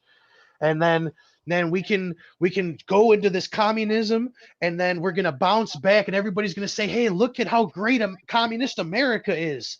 It's all just a fucking show to get us somewhere, just to further down this fucking plan of fucking elitist fucking control and the stripping of the rights of fucking everyday fucking people, putting us in our boxes and our places.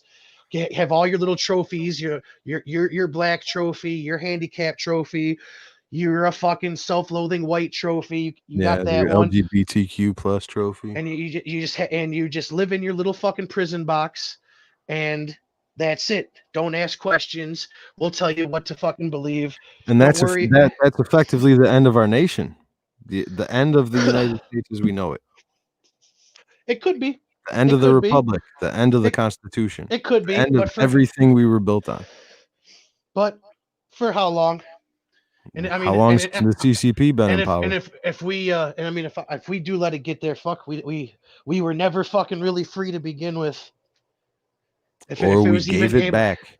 We were free, but we decided to not keep it. If there was ever a chance, well, I mean, I guess besides foreign invasion, if there was ever a fucking chance, we never fucking had it. It was only a thin veiled lie. The only chance that we do get taken down and our nation does disappear is only from within. We'll never be invaded. I mean, we might be invaded, but we'll never be taken down by an outside force. We will never be invaded unless some people are asleep at the wheel and they turn a lot of fucking sonars and radars off. Yeah, a whole lot of early warning systems disappear. Yeah, that'll be the only way. A large EMP blast. But to just, to just say that we'll get to communism and then we'll endure it and then we'll make our way out, I don't think you could say that. No, it's hard. It's definitely hard, but it's been done. It has been done. Or not maybe 100% completely, but it's being fucking done. And it's a shitty, unfortunate circumstances, but it hasn't happened yet. But it's coming, and everybody knows it's coming. So right now, people have shown, if you learned anything this year, is that people are fucking willing to boogaloo. And once people realize that they're being fucking persecuted and that the fix is in, and they got the old bait and switch, people will fucking boogaloo all over again. Late because you and I are gone. Yeah, and it all might that's be. left is them. That's a maybe. They got to fucking find me first. I'm gonna be out and so. See, you're still left enough where they won't be at your door first. Oh fuck! I think they'll be at my door before about the same fucking time, because I'm going to fucking show people. I'm not going to be the holy fuck, the world's on fire. I'm gonna be like, hey, look at this. What you're doing is going to cause this. Watch it happen, and then I'm just gonna back away and watch it happen, and I'm gonna do my thing, grow my own food, barter, do capitalism within, Right. and Oh yeah, you're right. The way to get through it is to keep your fucking head down and just get through it. But not so much that, but like demonstrate and fucking and practice as you fucking preach and do it. And Right, but that doesn't stop the Nazis. well, how is one man isn't really going to do much to stop the fucking Nazis besides get himself fucking killed. Exactly. But you can slowly change the way people think, and by doing that over time, eventually one man could eventually affect that change. But yeah, one man isn't going to go and fucking go Rambo on a bunch of motherfuckers, but he can become a fucking example that lives through fucking time. But then you're a martyr. No, yeah. You know what I mean? You're going to have to be taken out by the system for that to work. That's the express route for sure. that is the express route. And this is where my mind has been for the last 9 months or so. I'm like, man, it's coming. Like I see it coming. It's a train barreling down the track, and it's like we still have the ability to get off of the track, but we're just not. We're like rooting the train on. You know what I mean? As a whole, as like a general population, the majority of the population is like, man, I can't wait for this train to get here. So let me show you or tell you about why I feel like things aren't completely lost and why we could come back. Because I was working at a store with many illegals, and over time, fucking cool with them. No fucking bad blood with fucking most of them, minus a few fucking assholes. But the majority of them, fucking great fucking people. Fucking loved working with them every day. But eventually, over fucking time, we talk about how it is back home for them, how things are here, how things have changed, how these changes are affecting me, how they're affecting them, and where it's going to get us. And the majority of the successful Mexicans, the ones that, that aren't here to live off of fucking handouts and shit, the workers, they make their money and they go back home because they know it's fucking better there than where the fuck we're going. And we're not even into this new communist fucking regime yet, but they can already fucking see that what the fuck is going to happen. They take the money, bounce, we're fucking out of here. And it's my point is that it's not just like eventually people can fucking learn. As great as it might seem, as green as the grass is on the other side, people will fucking realize that they're stepping in dog shit once they get over there, and they stepped in it for a little fucking while. Sometimes you just have to walk over there and realize it's a fucking mirage. Right, but we've seen this pile of dog shit hundreds of times over the years. There's no reason for us to step in it again. We have enough fucking info to say this is dog shit. Stay away from it. I agree, but unfortunately, people were asleep in fucking history. And they're doing a really good job at destroying it.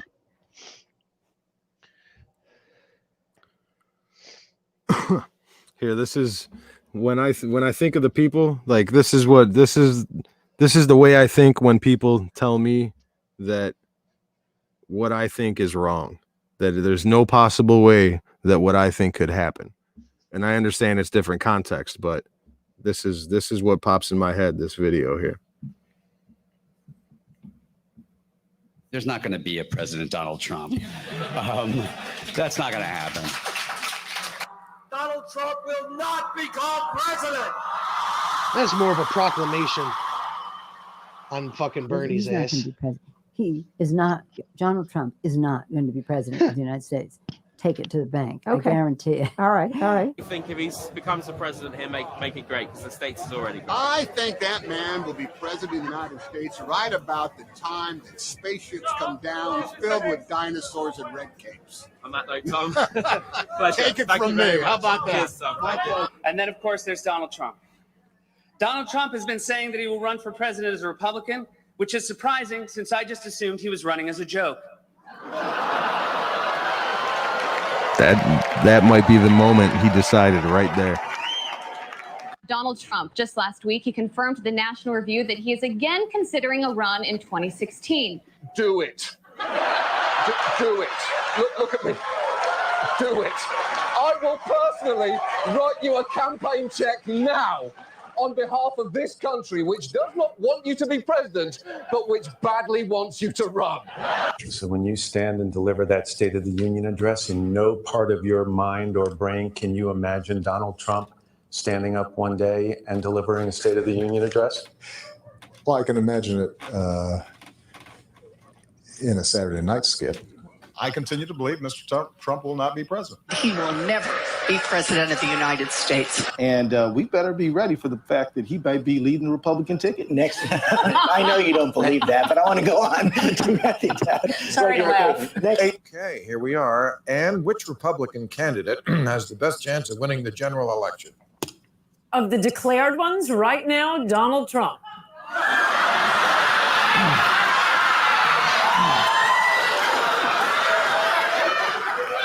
And so, right now, Mr. Trump, to answer your call for political honesty, I just want to say, you're not going to be president, all right? It's been fun. It's been great. I love you. But come on, buddy. All, let's say, cow poo-poo aside, there is zero chance we'll be seeing you being sworn in on the Capitol steps with your hand on a giant golden Bible. I'll make a prediction, though, for you. And I don't really get into predictions much, but this one I'll go way out on a limb. Donald Trump will never, ever be president of the United States. That Trump should not be in this race. He's an absurdity. He is a travesty. Donald Trump will never be elected president of the United States. Donald Trump is a here today, gone tomorrow candidate for president of the United States. Donald Trump is not going to be president of the United States. Ever respectful of the fact that the people have not voted, he's not going to be president of the United States. Let's be clear. Donald Trump will lose the election. I mean, he had a really good chance to be different and really have a chance to change things, but he doesn't do the work. He's lazy. We talk about him every day, and we continuously bash him. He's not going to be the president. Don't worry about it. Exactly. And we're coming to a point where if you're Hillary Clinton, you're honestly probably starting to think about not just whether you will win, but how big your win will be. And then you say that Donald Trump has the best day in the entire world, completely outperforms expectations, and he wins all of the toss-up states. He wins all 5 of those states, plus that electoral college vote in Maine that he's after. If he wins all of the toss-ups, which would be insane because nobody wins all of the toss-up states, even if Donald Trump did win all of the toss-up states, he would still lose. To be a wake-up call to the Republican Party. Despite Boris thinking that Donald Trump could win New York, like this, the presidential race is over. Could I just cut through? I have one thing to say, one thing only. And that is that this race is over. Tomorrow morning, the money will dry up. The Republicans will start to hide. Trump has no place to go. This race, effectively, as of tonight, is no longer a presidential race. Everything I know about presidential politics, and I've been through 5 of them, I've never seen one like this. This race is over. You might as well accept it. And the question now is, how do you minimize damage? And the only way you can do that, it seems to me, is to try to grab hold of some old conservative value things and do what Mondale did in '84, which is try to save a few people down ballot. But as far as Donald Trump's concerned, it will never, ever, ever happen. President Obama will go down as perhaps the worst president in the history of the United States! Exclamation point at real Donald Trump. Well, at real Donald Trump, at least I will go down as a president.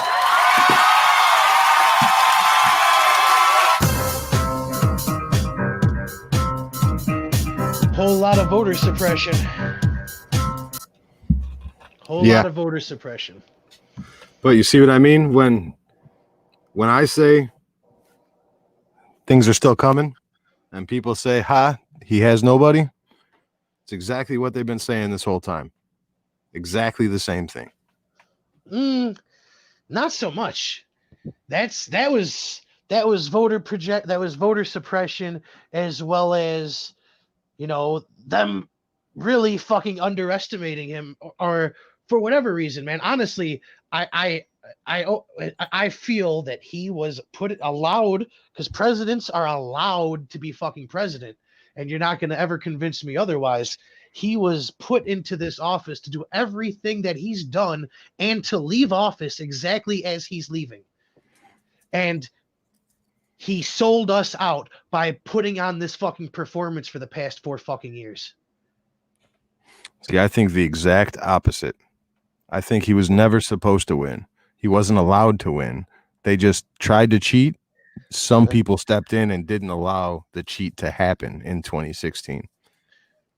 And if anything proves that, it's that this time he got 75 million votes, 10 million votes more. Yeah, and we'll never get to open that can of worms. Honestly, it's a dead horse, just like Donald Trump is now. And right, but when you say dead horse, how many times did you hear dead horse in that video? Yeah, I wasn't saying it in that video. Exactly. And I'm not getting my information from them. This is my own fucking opinion, my own statement. I'm not repeating fucking any MSNBC side mouth talking, bitch. This is me telling you that it is seemingly fucking over. And if anything that he fucking does from this point on, I mean, it's highly unlikely that it's fucking anything fucking real to benefit you or me in any fucking way. See, I like I said, I completely disagree. I think every single thing that he has done in the last 4 years was to benefit you and me. Every single thing? Every single thing. Every single thing. What did he do that directly affected you in a negative way? Besides the virus, before the virus.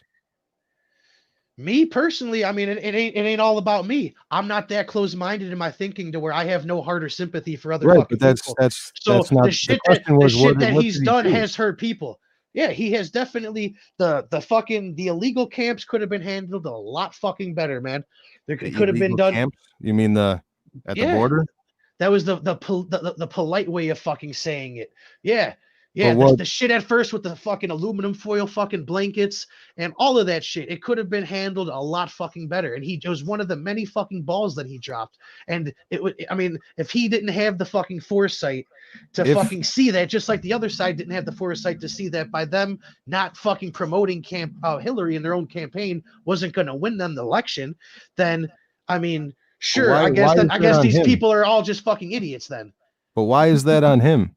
I don't think he's that. You're telling me he's a fucking genius, but he's making this fucking mistake that I never said he was a genius. Okay, okay. I'm saying why is the conditions on the border him? Did he make the conditions law? On the border? I'm talking about the fucking the prison camps that he fucking. I mean, he didn't build them, but he started using them. He made the decision to start filling these some bitches up. Well, no, he came into power and continued to use them the way they were being used. He didn't change it.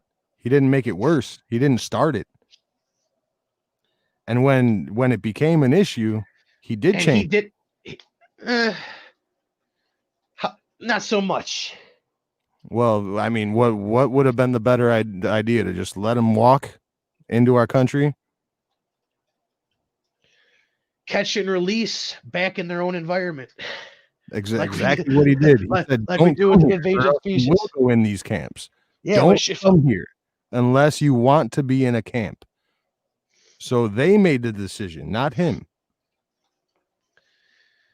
They knew what they were coming here for, and they still came here because this country is the greatest country on the earth. Yeah, because the idea of being in a prison here is better than what the fuck they're coming from. Exactly. So we are fighting for so them.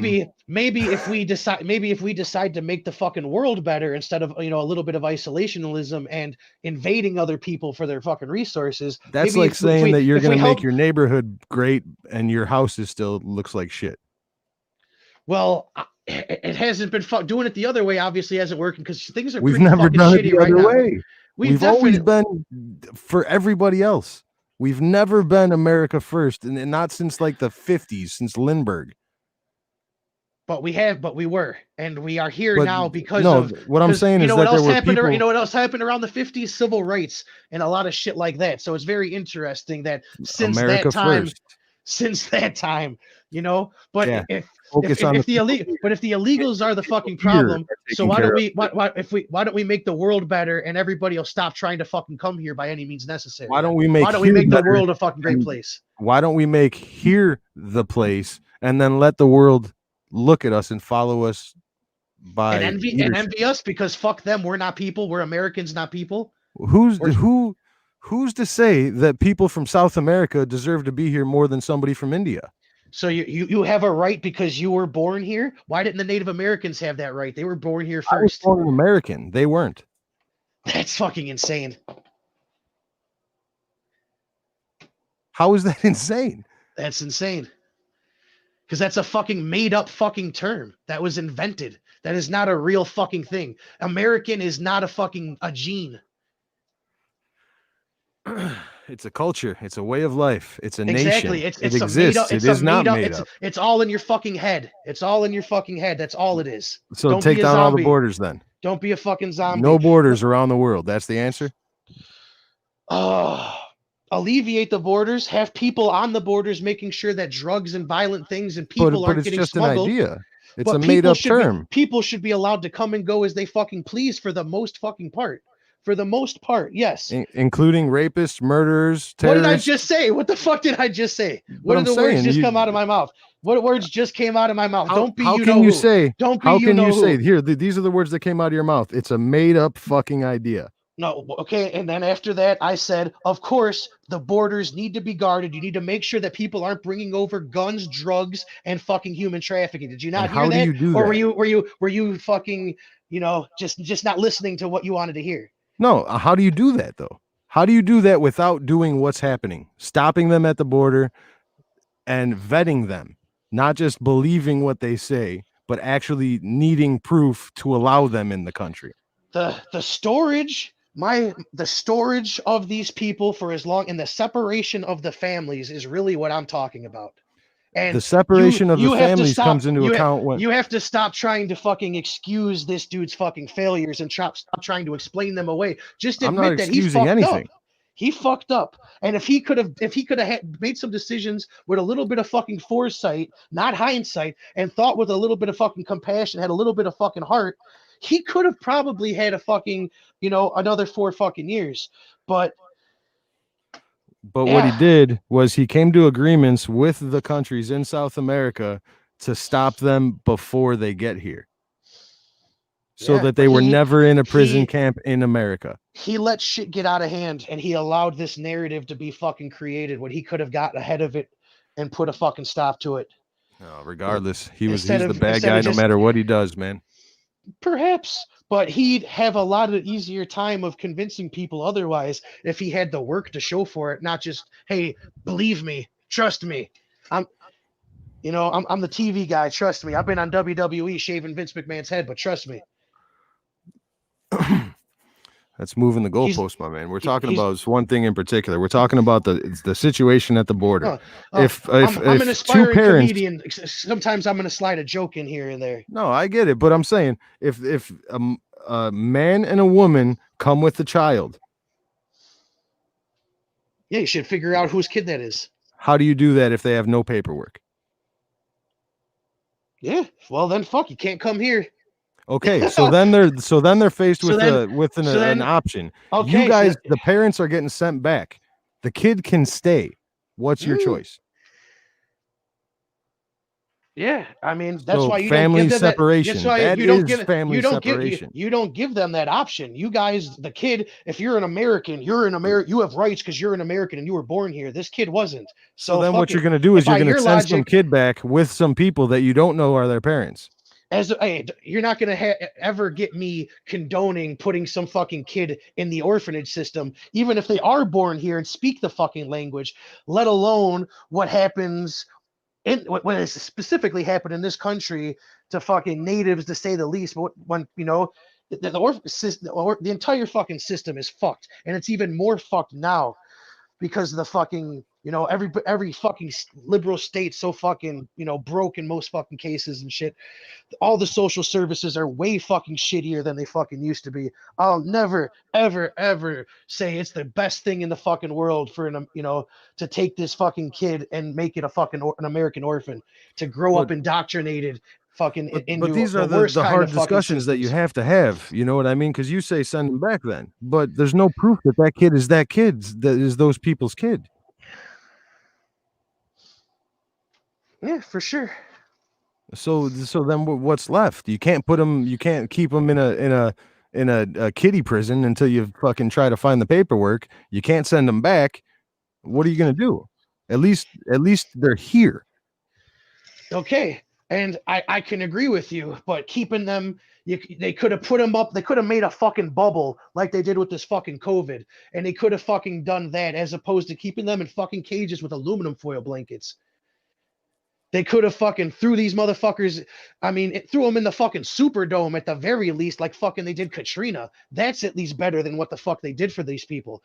And the fact that he couldn't fucking see that, I don't fucking buy it, dude. I don't buy it. I don't buy that he didn't believe for a second that people weren't going to find a problem with what the fuck he was doing and what he was allowing to fucking happen. How can you or him not see that? I do see that, but what I'm saying is that he didn't create it. He inherited it.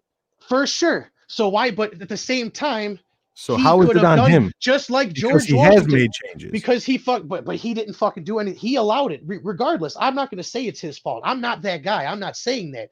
But he is responsible for the blame that he's fucking getting right now because he could have done something about it. Just like the same reason with old George fucking owning slaves, the same fucking thing. It's the exact same fucking thing. Saying one thing, doing a fucking another. And you're setting yourself up to be a fucking joke. This is the age of the internet, and still, right as of now, the internet is still some semblance of fucking free and fucking true. And you still can't fucking, hide the fucking truth right now for at least a few more fucking hours. My thing is, it's perfectly fine to say that he did things wrong. Perfectly fine to point out fucking mistakes along the way. There were plenty. But to say that this man was Superman and that he could have taken care of every single thing, every single time, every single way, the right way, is complete idiocy to me. He didn't really do much, though. You said it yourself that these systems and these prisons were already in place. He But really didn't do changes have anything. been made to these systems since he's been in Not office. much. Mr. Executive Order. I know he didn't do as much as Obama, so don't even try to go there with me. But He he didn't do could as have much as done Obama something. to make it better. Is that what, or just to No, get? I'm saying, No. saying, don't get me. I'm saying the executive. He did not put forth as many executive orders as Obama, but he could have used these executive orders to do something if he wanted to. Is what I'm saying. But he didn't, and it's telling to me personally. It's telling. I'd rather see a kid taken away from people that they cannot prove they're his parents, than to send them back with how long? people that How might long? not How be long their does it? How long does it take to do a fucking DNA test? How long does it take for Mari to get fucking results? Because I see this shit on TV all the fucking time. How long? How long before the results are in? How much do those tests cost? How many I don't hundreds know. of thousands of people come through every Let's day. ask Mari, because Mari does them for free and he pays people to be there and flies them out. So let's see. Let's fucking see, because it might be fucking pennies. Yeah, and regardless, it costs a lot of money to keep those people in those cages here. Exactly. Yeah, for sure. For sure. But I mean, it's not right. And if you fucking can't agree with that, the majority of people seem to feel like that's probably shitty. You know, I wouldn't want to fucking do that. I don't feel good knowing that this is happening. So, but the fuck it. stats are something like fucking 70% of children get molested on their way to America. So that would lead me to believe that 70% of those children are not with their parents. So what do you do? Or How do you fix it? maybe, I mean, you can point at it and say this is bad, this is yeah. bad, but how do you fix it? You have to find the root Because of the you're blaming cause. him now for not fixing it. But you can't address a symptom. You have to address the cause. Wanting to be in America. You have to That's the figure out the cause. To live a better life in America. No, we're talking about 70% or however many percent of kids getting molested on their way here. What What I'm about talking the about hundreds is of people that do try to we make have an untalked about fucking sexual abuse fucking epidemic in Mexico that's not fucking talked about? Because Of course we do. Of course we do. No, I'm talking more about, like family on family, like incestual fucking molestation, not rapes and shit. I'm talking about No, that number comes from people bring kids here because up until that point, if you brought a kid, they just let you go free in America with that kid. I don't doubt that, but I don't believe. I mean, I'd have to see numbers, not just opinionated numbers, but facts of how many people, how many kids that came over here, learned to speak English, all stuck their hands up and said, "I was diddled." Otherwise, There are numbers. There are numbers. Sure, but numbers just are out like the vast majority of Trump supporters aren't fucking racist Nazis. The vast majority, I'm sure that at least it's not just the fucking majority of people coming over this country are molesting kids on the fucking way and then dumping them at the fucking border. No, the majority of kids that come here are not with their parents, so anything can happen to them on the way here. That's possible. Yeah, for sure, because they just want them to fucking get here. But, Exactly. And that's the issue that really needs to be talked about. Because if they don't try to get here, then they're not molested on their way here. They're in their shit country with their parents still. If a kid does come here when is found to be with somebody that is not their fucking parent, return them to their fucking contact their government, see if they have a fucking relative, and then if not, then fuck it, let them fucking stay. Exactly. I'm with that. And that's what they're doing now. That's what they do. But it shouldn't be sleeping in a fucking cage in a fucking prison-esque fucking environment, because that's how you make fucking. We don't need any more Scarfaces. You're gonna make the fucking Joker. Come here every single day. You're gonna make the fucking. They're gonna Joker. spend time at the check-in. You understand what I'm saying? Yeah, it's happening every single day. It doesn't excuse it or make it right. No, but they don't spend the entire time in that cage. Only when they come here and they're trying to find their paperwork. If they can't find their paperwork, then they get sent to the other houses. Mm-hmm. So the issue isn't the cage. Yeah, the issue is more so the overcrowding that ended up fucking happening is really what it fucking was. Right. And I mean, that is not. But those, you can't stop that. Those They living can stop conditions. Yeah, but things could have been done. It's like, hey man, we're having a civil rights fucking issue here that we have people literally sleeping on each other. They're sleeping like fucking literally like Nazis on the concentration camps. Right, but the only you can't allow that. How do you not see? But how do you them from the people who say that they're the families? All right, but how? If the dude. How many? So like these, it's not like these people are fucking Helen Kellers and they can't fucking communicate. No, the issue is they don't have any paperwork. When they leave, they just leave everything they have. Yeah, you don't. Okay, yeah, but are we talking about illegal immigration? Or are we talking about the kids still? I'm talking about the kids. I'm talking about being able to prove that a child is your child at the border. Okay, That is the problem. Yeah, but okay. So, but how many fucking kids are going to lie for their fucking molesters? Every single one of them. Every single one of them? Every single one of them until they get separated from those molesters. Yeah, for separate them.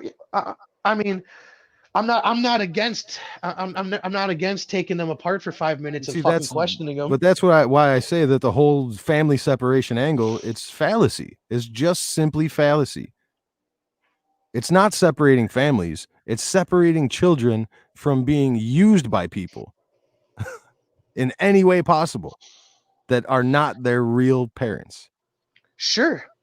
But this was, and that doesn't even go into say how many people still send their children alone to come here, knowing that 70% of them are going to be raped on the way, and they still do it.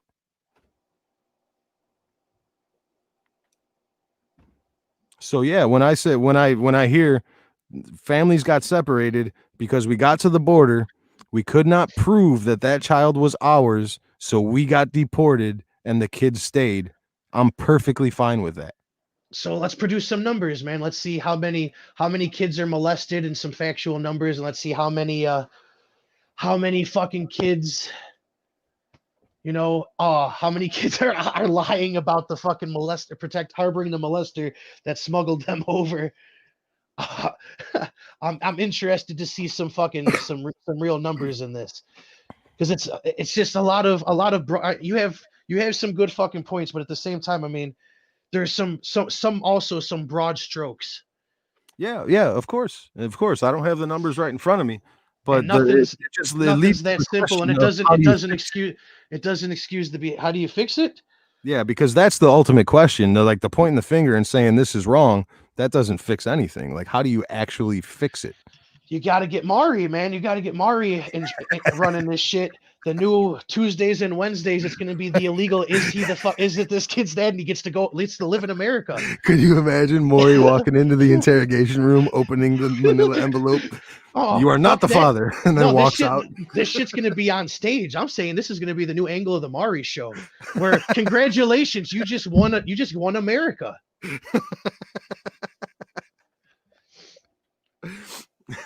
But then what? You know what I mean? Even then, even when you find out that this child is here alone without his family, you got to then you have to release him into America. No, you don't. You know what I mean? You got to find out if this person has a living fucking relative anywhere.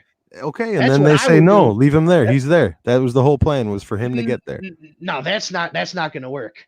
That's not going to work. You're not abandoning your kid, because that's a fucking crime. That's child endangerment. We have laws against that here. If he has a living relative, you unfortunately, you gotta, unless, you know what I'm saying. It's not gonna work. It's much. But that is how it works. Like, I understand you're saying that it doesn't work. It's not right. But that is how it works. It's foolish, and yeah. More votes by any means necessary is the mantra. It's the same thing it's always been. It's profit. Exactly. Is it really about the cages? Has it ever really been about the cages? Possibly not. And I've been saying that it was as soon as it started. Yeah, but as soon as it start, even if it's not, oh shit, you can't expect Trump to have a crystal ball and see everything that they're gonna come at him with. As soon as they fucking do, you better sweepingly fucking act on it and say, oh shit, I'm sorry, I have a lot of stuff on my plate, I can't possibly see everything. But as soon as it came to my attention, I took action. It's a lot more respectable than what was done. And that's why he campaigned on building a wall, so that they had to come through a gate. And you saw out of shape fucking boomers climbing up Congress, showing you just how well walls work. Well, they built that wall fucking horribly. They had built-in steps. That was built-in ladder. Yeah, a rock climbing wall. Walls have never worked. Man, any wall has never fucking worked, unless the Mongols didn't take over China. Yeah, but they broke that fucking thing down. The Mongols invaded all the fucking time, though. The wall was too big to fucking protect the whole fucking thing. Right, but when they came through through a bottleneck, is my point. Yeah, For sure, but the wall was not impenetrable. And Right. now And it never will be, you know? And like it wasn't like there was people living right next to the wall all over the place to where they could fuck some shit up. And like nowadays, where there are still think of it walls, like this. they just sling shit over them, and they're still fucking bombing each other over walls today. Oh yeah. Oh yeah, So for sure. The game, I think the of it game like may have this. changed, but it's still the same. Like if I put an 8-foot privacy fence around my property, anybody that climbs that fence has to deal with whatever I have waiting for them. You understand what I mean? So now that there is a wall, anybody that's here that doesn't go through the bottleneck has to deal with what's waiting for them. Otherwise, there was never that repercussion before. It was just wide open. You just walk through the desert for a couple days. I was never so much against the wall, but I do know that walls don't work, that the wall was just going to be something that was going to have to be rebuilt every fucking year because of people going under it, going through it. It was, it's just going to be a fucking expense that we're going to be paying for the rest of time. There's a money that different, we save the by drones, 5,000 people at a time crossing without going through the I'd have to look at the numbers. I'm not going to just, take that statement and be like, yeah, I would have to look at the numbers. It's not that simple for me.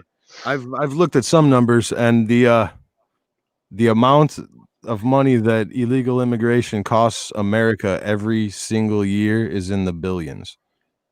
The wall is not in the billions. So 1 year the wall pays for itself. Even if it doesn't stop everybody, if it stops 70%, 40%, it pays for itself. And that's if your crystal ball is correct, though, and the entire fucking wall isn't fucking blown up immediately, or large portions of it aren't blown up constantly. You know what I'm saying? Or it's not. That's all tied into the money for the wall. The drones. How much of that wall got built? How much? 500 miles in 4 years. How much is remaining around the hotspots? Hotspots, not many. The places that the wall was actually built was in places where there was already a barrier that was not good enough. Where it was needed, basically. Yeah, exactly. So right now, like there's impassable terrain where there isn't a wall. Let me ask you this: Does Biden go, Mr. Prime Minister, and tear down that fucking wall? No, he just stops funding for it. Everything that's there stays. He's not going to be able to justify spending millions of dollars to take something down. Unless they really fucking go hard on this Orange Hitler guy the last 10 days, and this wall is a monument to fucking everything that we are against and don't stand for. You couldn't see it? Oh, campaign season is one thing. I can kind of see what it. I mean? Yeah, I can kind of see it. I can kind of see it, but I can't see him being able to justify the money campaign to take it season. down. Definitely is a campaign season fucking claim that's going to be made in the future. Exactly. All this stuff, campaign season, you know what I mean? He went out of his way to not talk about fucking packing the court. And right now they're already talking about making DC a state, even though it's unconstitutional. It's literally written into the Constitution that it cannot be a state.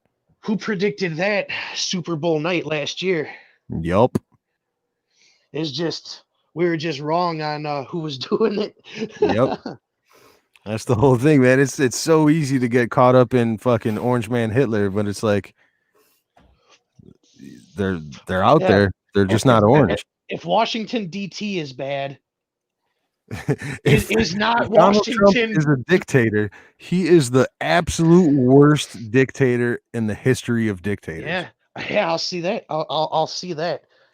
I'll see that, man. It's funny. And he can't even steal an election. What kind of Yep. dictator can't steal an election? Mm-hmm. He can't even fucking what's it called, man? Mount an insurrection. Yeah. He tells people not to burn down the Reichstag. It makes no sense, dude. It's like he like relished being the troll, being the villain. You know what I mean? Yeah, Knowing and- the whole time I'm doing this for you, and you hate. he let that shit get away from him though a little bit, man. It Oh, certainly yeah. seems like it. Yeah, but I think it was because of how many different angles he was being hit by at the same time all the time. Yeah. I mean, 4 years of being straight attacked on everything, every Yeah. single opportunity. There was not one missed opportunity to attack that man. Public enemy number one. Every shot was taken. Exactly. Every single shot available was taken. And they created some shots that weren't even there. They drilled some holes in some walls to get some clear firing lines. So, of course, he made a lot of mistakes, man. My biggest thing is the deficit, the fucking crazy deficit that our grandkids they're going to be fucked. I mean, I was already expected not to be able to collect Social Security. So I was already, feeling the fucking... Yeah, that was one of the things. Feeling the pain. You're right. If you listen to the Cathedral, he's at war with Social Security. I already figure I'm gonna have to work till the day that I die. Yeah, we're all in that boat for the most part. Well, who knows? Well, maybe COVID and communism will come together to make it so I never have to leave the house again. Yeah, you're not going to have to worry about Social Security because you're going to get a monthly check of whatever. Wouldn't that be great to just live in this little fucking prison that I've built for myself? That's what they want. Besides the one day they want you to go out and press a button for them. That'll be on your phone before long. After that, it'll be on the chip in your fucking brain when they just put your ass to sleep permanently and you just dream the internet and what they want you to see, their internet. Yeah. Go to sleep. We'll wake you when we need you to vote. See you later. Good night. Yeah. I give him a lot of credit, but he isn't my savior. He's never been my savior. He isn't a saint. We're all imperfect. Every single one of us.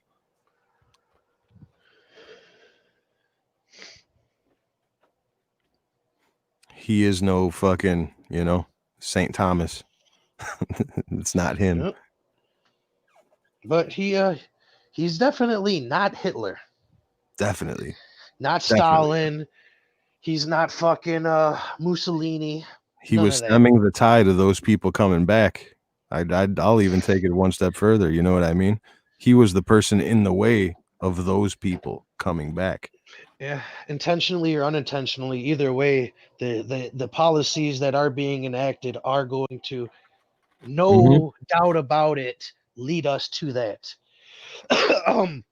Where was it? Denmark, one of the two. A woman, I don't know her name. I think I might have tweeted it or I fucking liked it. She separated child brides from people coming over to the country, the refugees, back to what we were talking about. But this was the Europe migrants. So she separated a couple child brides, and she herself is now being prosecuted for separating these child brides from these people coming over the fucking border. I believe it. This is fucking clown world. It's sick and it's insanity. And that's why I keep going back to it's not us versus them. It's not Dems versus Republicans. It's not even liberals versus conservatives. It's literally light versus dark now. Good versus evil. You know it's what I not mean? it's not light versus dark. These people aren't fucking evil. They have power and they don't want to let it go. Just like everybody that has power doesn't want to let it go. Over there, the men are in control and they want to fucking hold on to it. They have oil, they have money. They don't want to see their shit disappear. They're fucking, but they're egotistical. Thirsting for money is one thing, but thirsting for power over another individual, I believe, is evil. I don't put so much fucking take on the word evil. I don't believe things are inherently evil. I believe things are taught. You are learned. That you aren't born the way that you are. You are taught to be the way that you are. You only know what you were shown, what you were told. So if evil is real, it is only created and it is just another fucking thing in people's fucking minds. There is just cause and effect. Yeah, well, I in general tend to agree with you. I was never a religious person. in general. Overall, I was never into religion, but I see the things I see now. You know what I mean? The things are. I'm still not a religious person, but I see more. That religious shit is just another means of control. I don't like the fucking. I was introduced to fucking, well, church early fucking on, a few fucking Catholic and then fucking Baptist, and then I ended up studying some other shit. And then my mom was a fucking drinker, and I ended up getting introduced to AA and their whole fucking anti-drinking cult shit. Mhm. But I started realizing where the mind control and shit with this religion shit was. It's, you know, the whole that you're powerless, you're just a sinner, give yourself up, you know, to God. It's excuse. It's more of that excuse making loser fucking mentality that no matter what you do, addiction is a disease. You can't fucking help it. It's just fucking excuse making and pandering to fucking yourself. People addict to everything. People addict to each other. People addict to fucking cheeseburgers. People addict to all sorts of things, good and fucking bad. It's one of the things that's fucking human nature. It fucking seems like is people like to do what makes them feel good. So, and in that case of, you know, you are powerless. Give it all. It's a fucking crock of shit. You are not powerless. You hold all the fucking power. You can fucking, you know, do whatever the fuck you need to fucking do. And that higher power bullshit is, it's fucking gross at how it's manipulated fucking people and how it was used. It's disgusting and it's sickening. And that whole evil shit, it's nothing is fucking is evil. I can't see it that way. I don't see malevolent fucking ghosts and shit guiding people, but I do see people allowing shit to fucking happen, like we said earlier, when they came, people allowing shit, people looking the other way on shit, people perpetuating shit, going in fucking circles. Doing nothing. Yeah, for sure. Absolutely. We touched on a whole bunch of real questions that people need to ask, you know? And that's what it's really all about, is asking real questions, not just being like, hey, I know everything about this, and I think you know, one way or the other.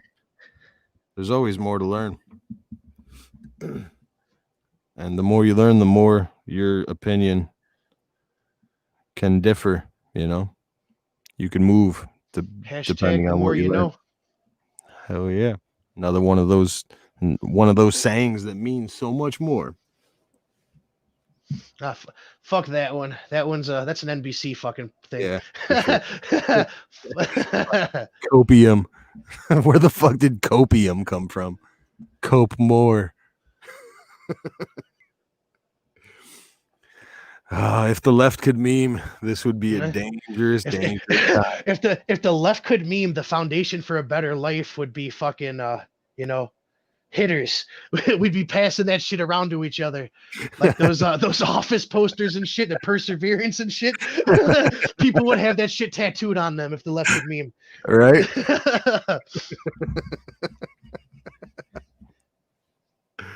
That's crazy. It's crazy. It would be a dangerous world if the left could meme. Well, don't worry, they're investing.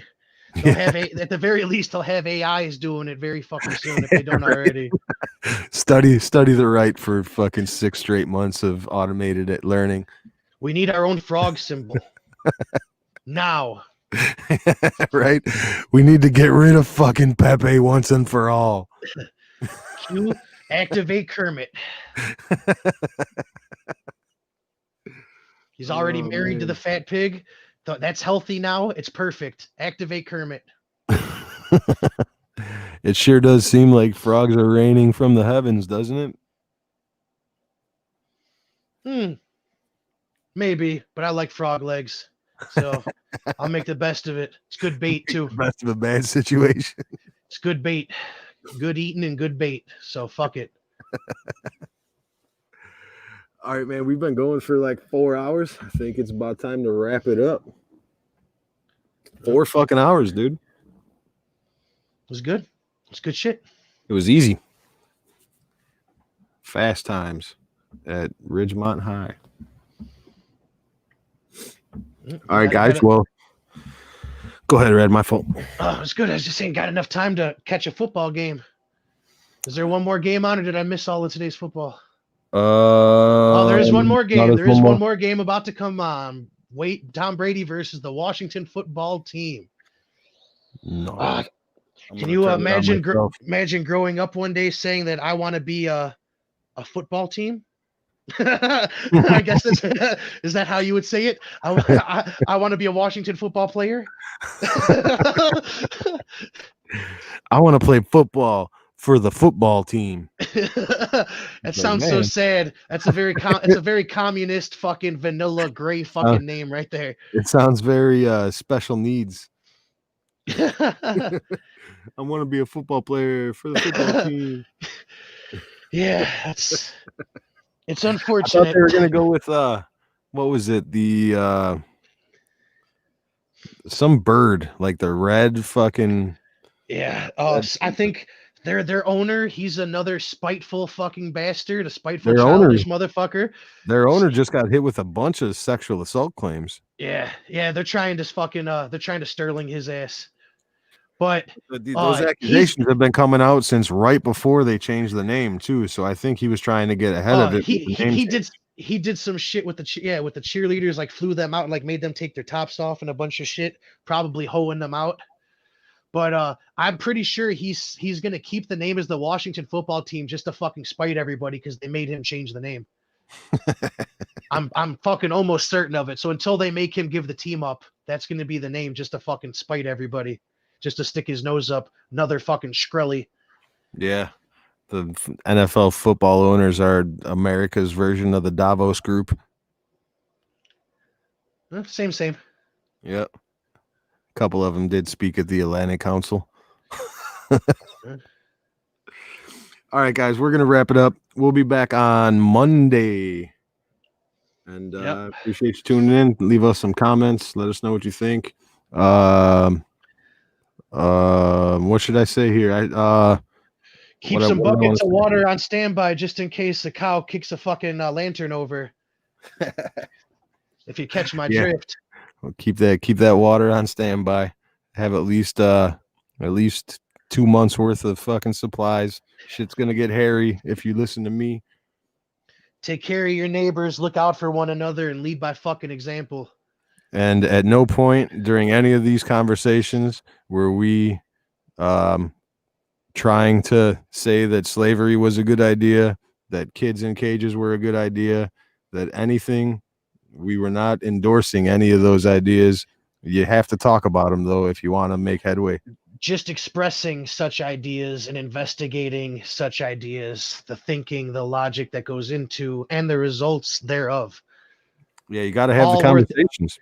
Worth examining, all have value. Yep. If you can't have the conversations, if it's not acceptable to have the conversation, then injustices will continue on those fronts. You're hiding from the truth. Yep. It's all the same shit.